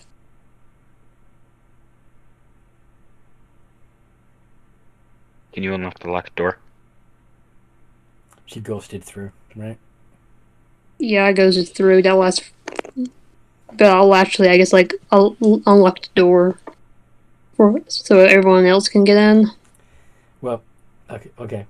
Well, it locks from the outside, but sure.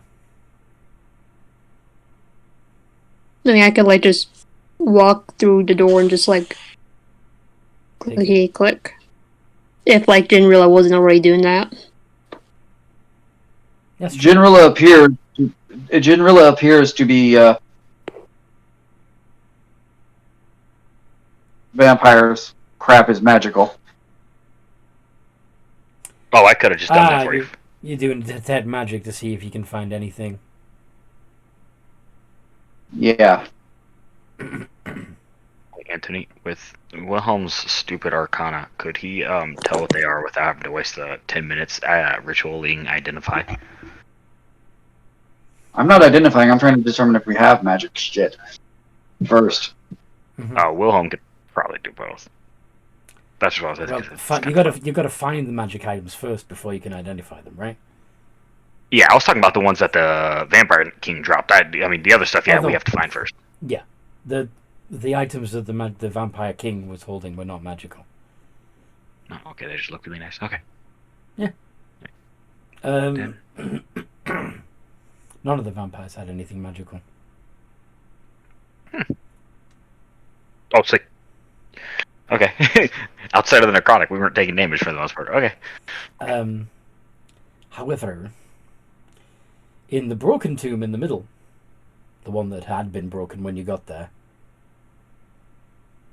there seems to be generally a magic Yes. item. A magic item. I'm going to approach the thing carefully, because despite the fact that it looks like it's been broken for a while, there's something magical in there. I'm going to check it for traps. Investigation. Yeah. I'm going to tell Solomon to stop pouring water in the room, by the way, and ask him to bring back the decanter. This entire time he's been doing his last set of orders, just dump. Mm-hmm. Okay. Amongst the remains, the rubble of the stone tomb, you find dust, which was probably an old vampire, and a cool-looking sword, which, from the angle, had probably pierced the vampire at one point.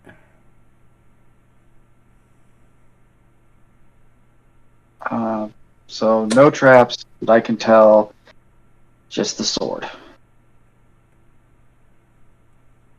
Cool. Gonna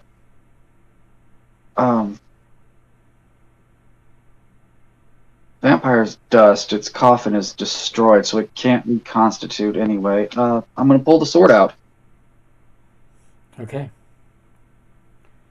It's a beautiful sword. Dark metal with black gems set into the hilt and the pommel.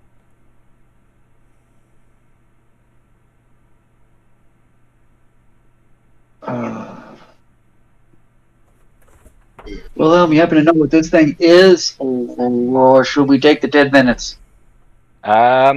Yeah, I can immediately cast it. So just bring it here real quick. I'll just immediately do it. Don't want to drag something nasty back with us right now. So once he brings it closer, Wilhelm will just point it and just what is it? The Sword of Cass. Ooh. Oh, this is super cursed, buddy boy, old pal. Put this down. Actually, hold on. I don't know if this works. What? No, that doesn't work on items, does it?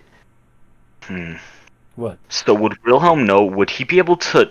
No, there's no way. No. That's like a high. What are you trying to ask? Would he be able to modify his banishment spell to perma-banish something? Like an item, not a creature? I'm looking it up. Hold on. So, I don't banishment. think You you can can. assign one creature that you can see within range to another plane of existence. The charisma target must succeed on a charisma save or be banished. Okay. Now, there's two issues with this. One, the Sword of Cass is not technically a creature. However, it is a sentient weapon and does have a charisma stat. On the other, however, it also, if it only goes to an alternate plane, a different plane of existence, if it's native to that plane. And Yeah, that's what. so, if, for example, this sword had come from the Abyss or from Bitopia or somewhere, then maintaining your concentration for more than a minute would leave it stuck there. Does that make sense? Yeah. But where's it from? You can't risk sending it back. Okay. Well, General, there's one more option. I can lock it up and leave it in my possession somewhere no one else can get. But that's only if you're okay with it being in my possession. Or we could put it in your bag. I'm not putting this in my bag. Or carry it.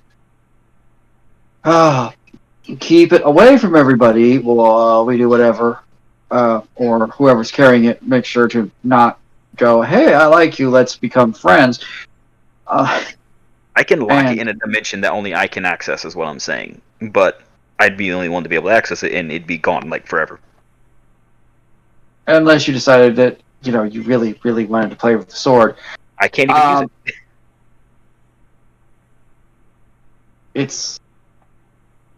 It's a great sword. I can't use that. Most anyone's seen Wilhelm use is a mace. It's a long sword. It's a long sword. Oh, is it? Oh, I didn't know that. It's a magic sentient longsword. Oh, I always thought it was a great sword. But, that's just an option. That grants a +3 bonus to attack and damage rolls.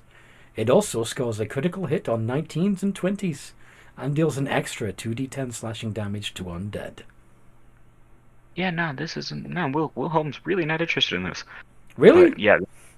No, I just found a 9th level spell I'm totally taking when I level up my next level in Wizard, so yeah, I don't care about this thing. He's like, nah.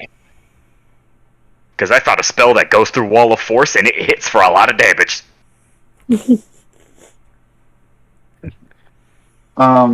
So nobody wants to touch the Sword of Cass? Wilhelm will honestly probably not let anybody else besides him and Generilla, just because he knows this thing is dangerous.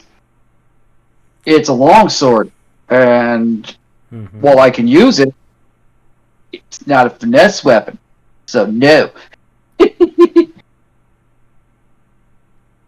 Because I like my sneak attack. So this comes down to the question: Wilhelm can get rid of it right now by locking it in another dimension. No one can access it but him. No one will know where it is but him. May come in handy if Vecna shows up.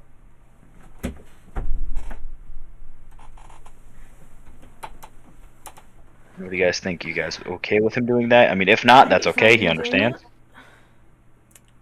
Yeah. I'd be fine with you disappearing. Locking it away. Yeah. Yeah, locking it away would be good, or Rightly, it's not. putting it in You know, where you keep all your golden stuff from that genie vault. I don't want it there either. I want it somewhere that the only you just can't get to it. That's the thing. Is so. Wilhelm will pretty much explain that the spell he's about to cast is creating an entirely new dimension that only he can access. So it'll be locked away forever. Okay, yeah, that sounds safe.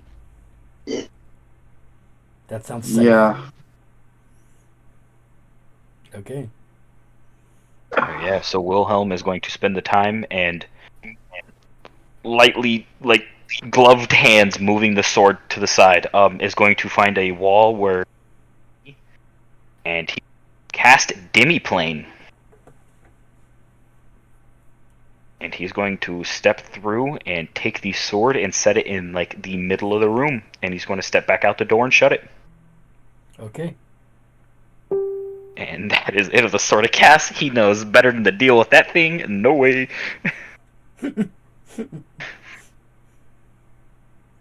Yeah, by the way, the spell I'm talking about is Blade of Disaster.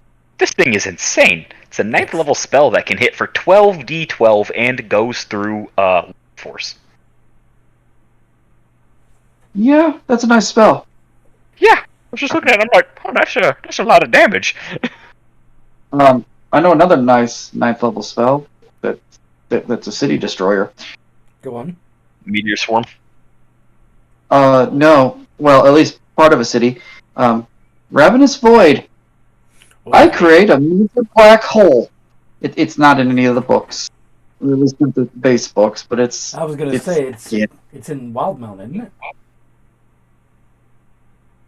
Yeah, that's not the base Crazy book. spell.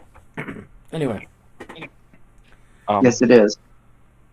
Yeah. Anyway, so we locked the sword away. While I've still got the thing up, I'm going to do a quick tour of the cell, just in case. Mm-hmm. Looking for magical things. And because I can see into the ethereal, I'm going to look to see if our friendly demon, or our friendly fiend, is just hanging out, waiting for us to leave or not. No. I will assist Jinrilla. Yes. Go on. Wilhelm? Thought you were about. Oh, do you want me to? No, I was just going to say I'm going to assist Jinrilla. Oh, And just look around. we didn't catch that bit. I'm sorry, yeah, this crappy mic is just going out on me. I gotta get a new one. Okay. Hopefully with It's the okay. shopping game stuff, I'll have the spare cash, because, God, this thing's driving me nuts. It sounds pretty clear, but yeah, It just randomly cuts out on me. that's annoying. And its Anyway. battery life is all of 10 minutes. Oh, it's cordless? Yeah.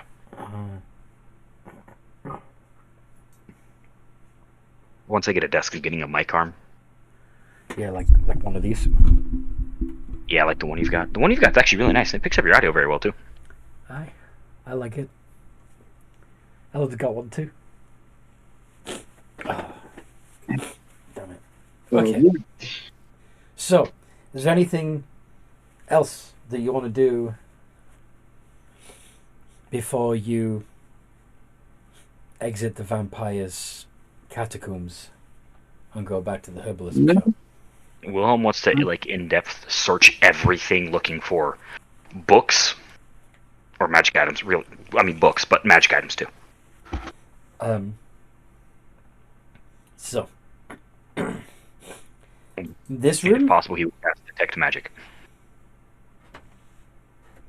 in this main chamber, it's already been well searched. You don't find anything else. Mm-hmm. Are you going to check the side room that you haven't been to? Well, that only your sidekick has been to? Yeah. All right. Yeah, why not?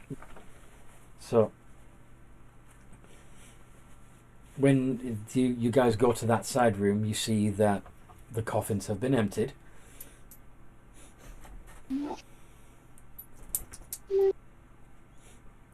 It looks like they left in a hurry. And You even see that there is a secret door that has been left ajar. There's a few coins and minor pieces of jewellery left, but most of the decent treasure seems to have been taken with the vampires that left. The vampires and their mother, did I say?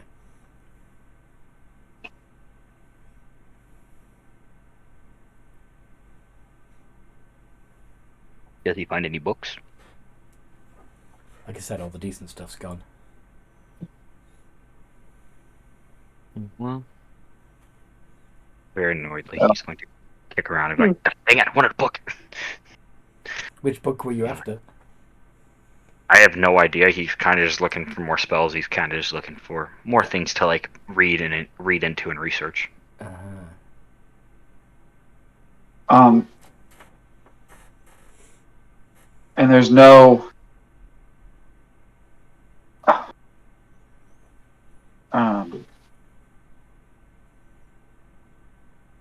I doubt it exists because these things are. What are you thinking of? Yeah. I was just wondering if there were any scraps of paper, like notes or something somebody would have left in a hurry that would give a clue as to if there were bigger plans being machinated. The Book of Intel. Oh, I know what you're looking at. Yeah.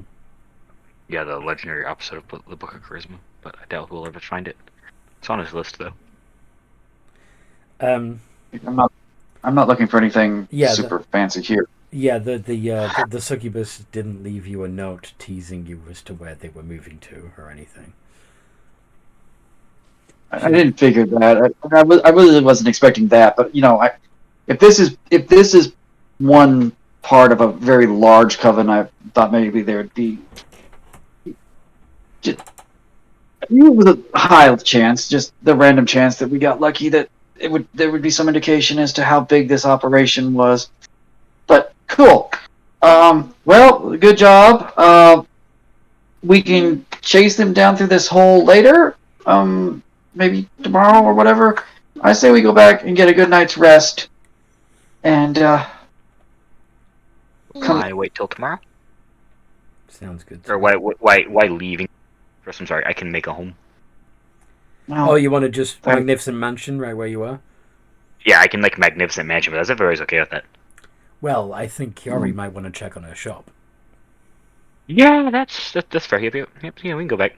It's okay. But by all means, set up sorry? And on the way back, we can prepare more steaks and maybe get some other things so that we're better prepared to deal with whatever we find down that hallway. So I guess we're heading up and out. Okie dokie. Yep. Back to the herbalism shop. You'll crash into your bunks and take a nice long rest. Yes? Yes. I'll magnificent mansion just because Wilhelm has a spell slot, and he's like, I'm just going to be safe. Yeah, might as well. Now, did you feel challenged at all by that encounter, or was it way too easy? It wasn't bad. I just think we kind of over-prepped for that, and then we had our plan actually worked really well. It did work really well, yeah. Okay. If our plan hadn't been working as well, I think their sheer numbers would have been far more challenging. Yeah. It would have been very overwhelming. Yeah. If there hadn't been a dawn spell blocking the entrance, that other room full of vampires, instead of escaping, might well have come up from behind. Yeah. So I really think the preparations we made that. Yeah. Okay. I hate to be that guy. I just noticed this. Dawn lasts a minute. Yeah, which would have been 10 rounds of combat. So it wouldn't have lasted long after the combat ended, but the combat didn't last long. Yeah, that's true. Yeah, I was just realizing because man, that's a really good spell. I need to look to pick that up, and I'm like, oh, it lasts a minute. Nice. Yeah. Yeah, that's usually more than enough for a spell like that. But anyway, And I've got like 3 Yeah, level 9 slots. you could have re-upped it. I could have re-upped it. Yeah. I So, think the only that spells was me.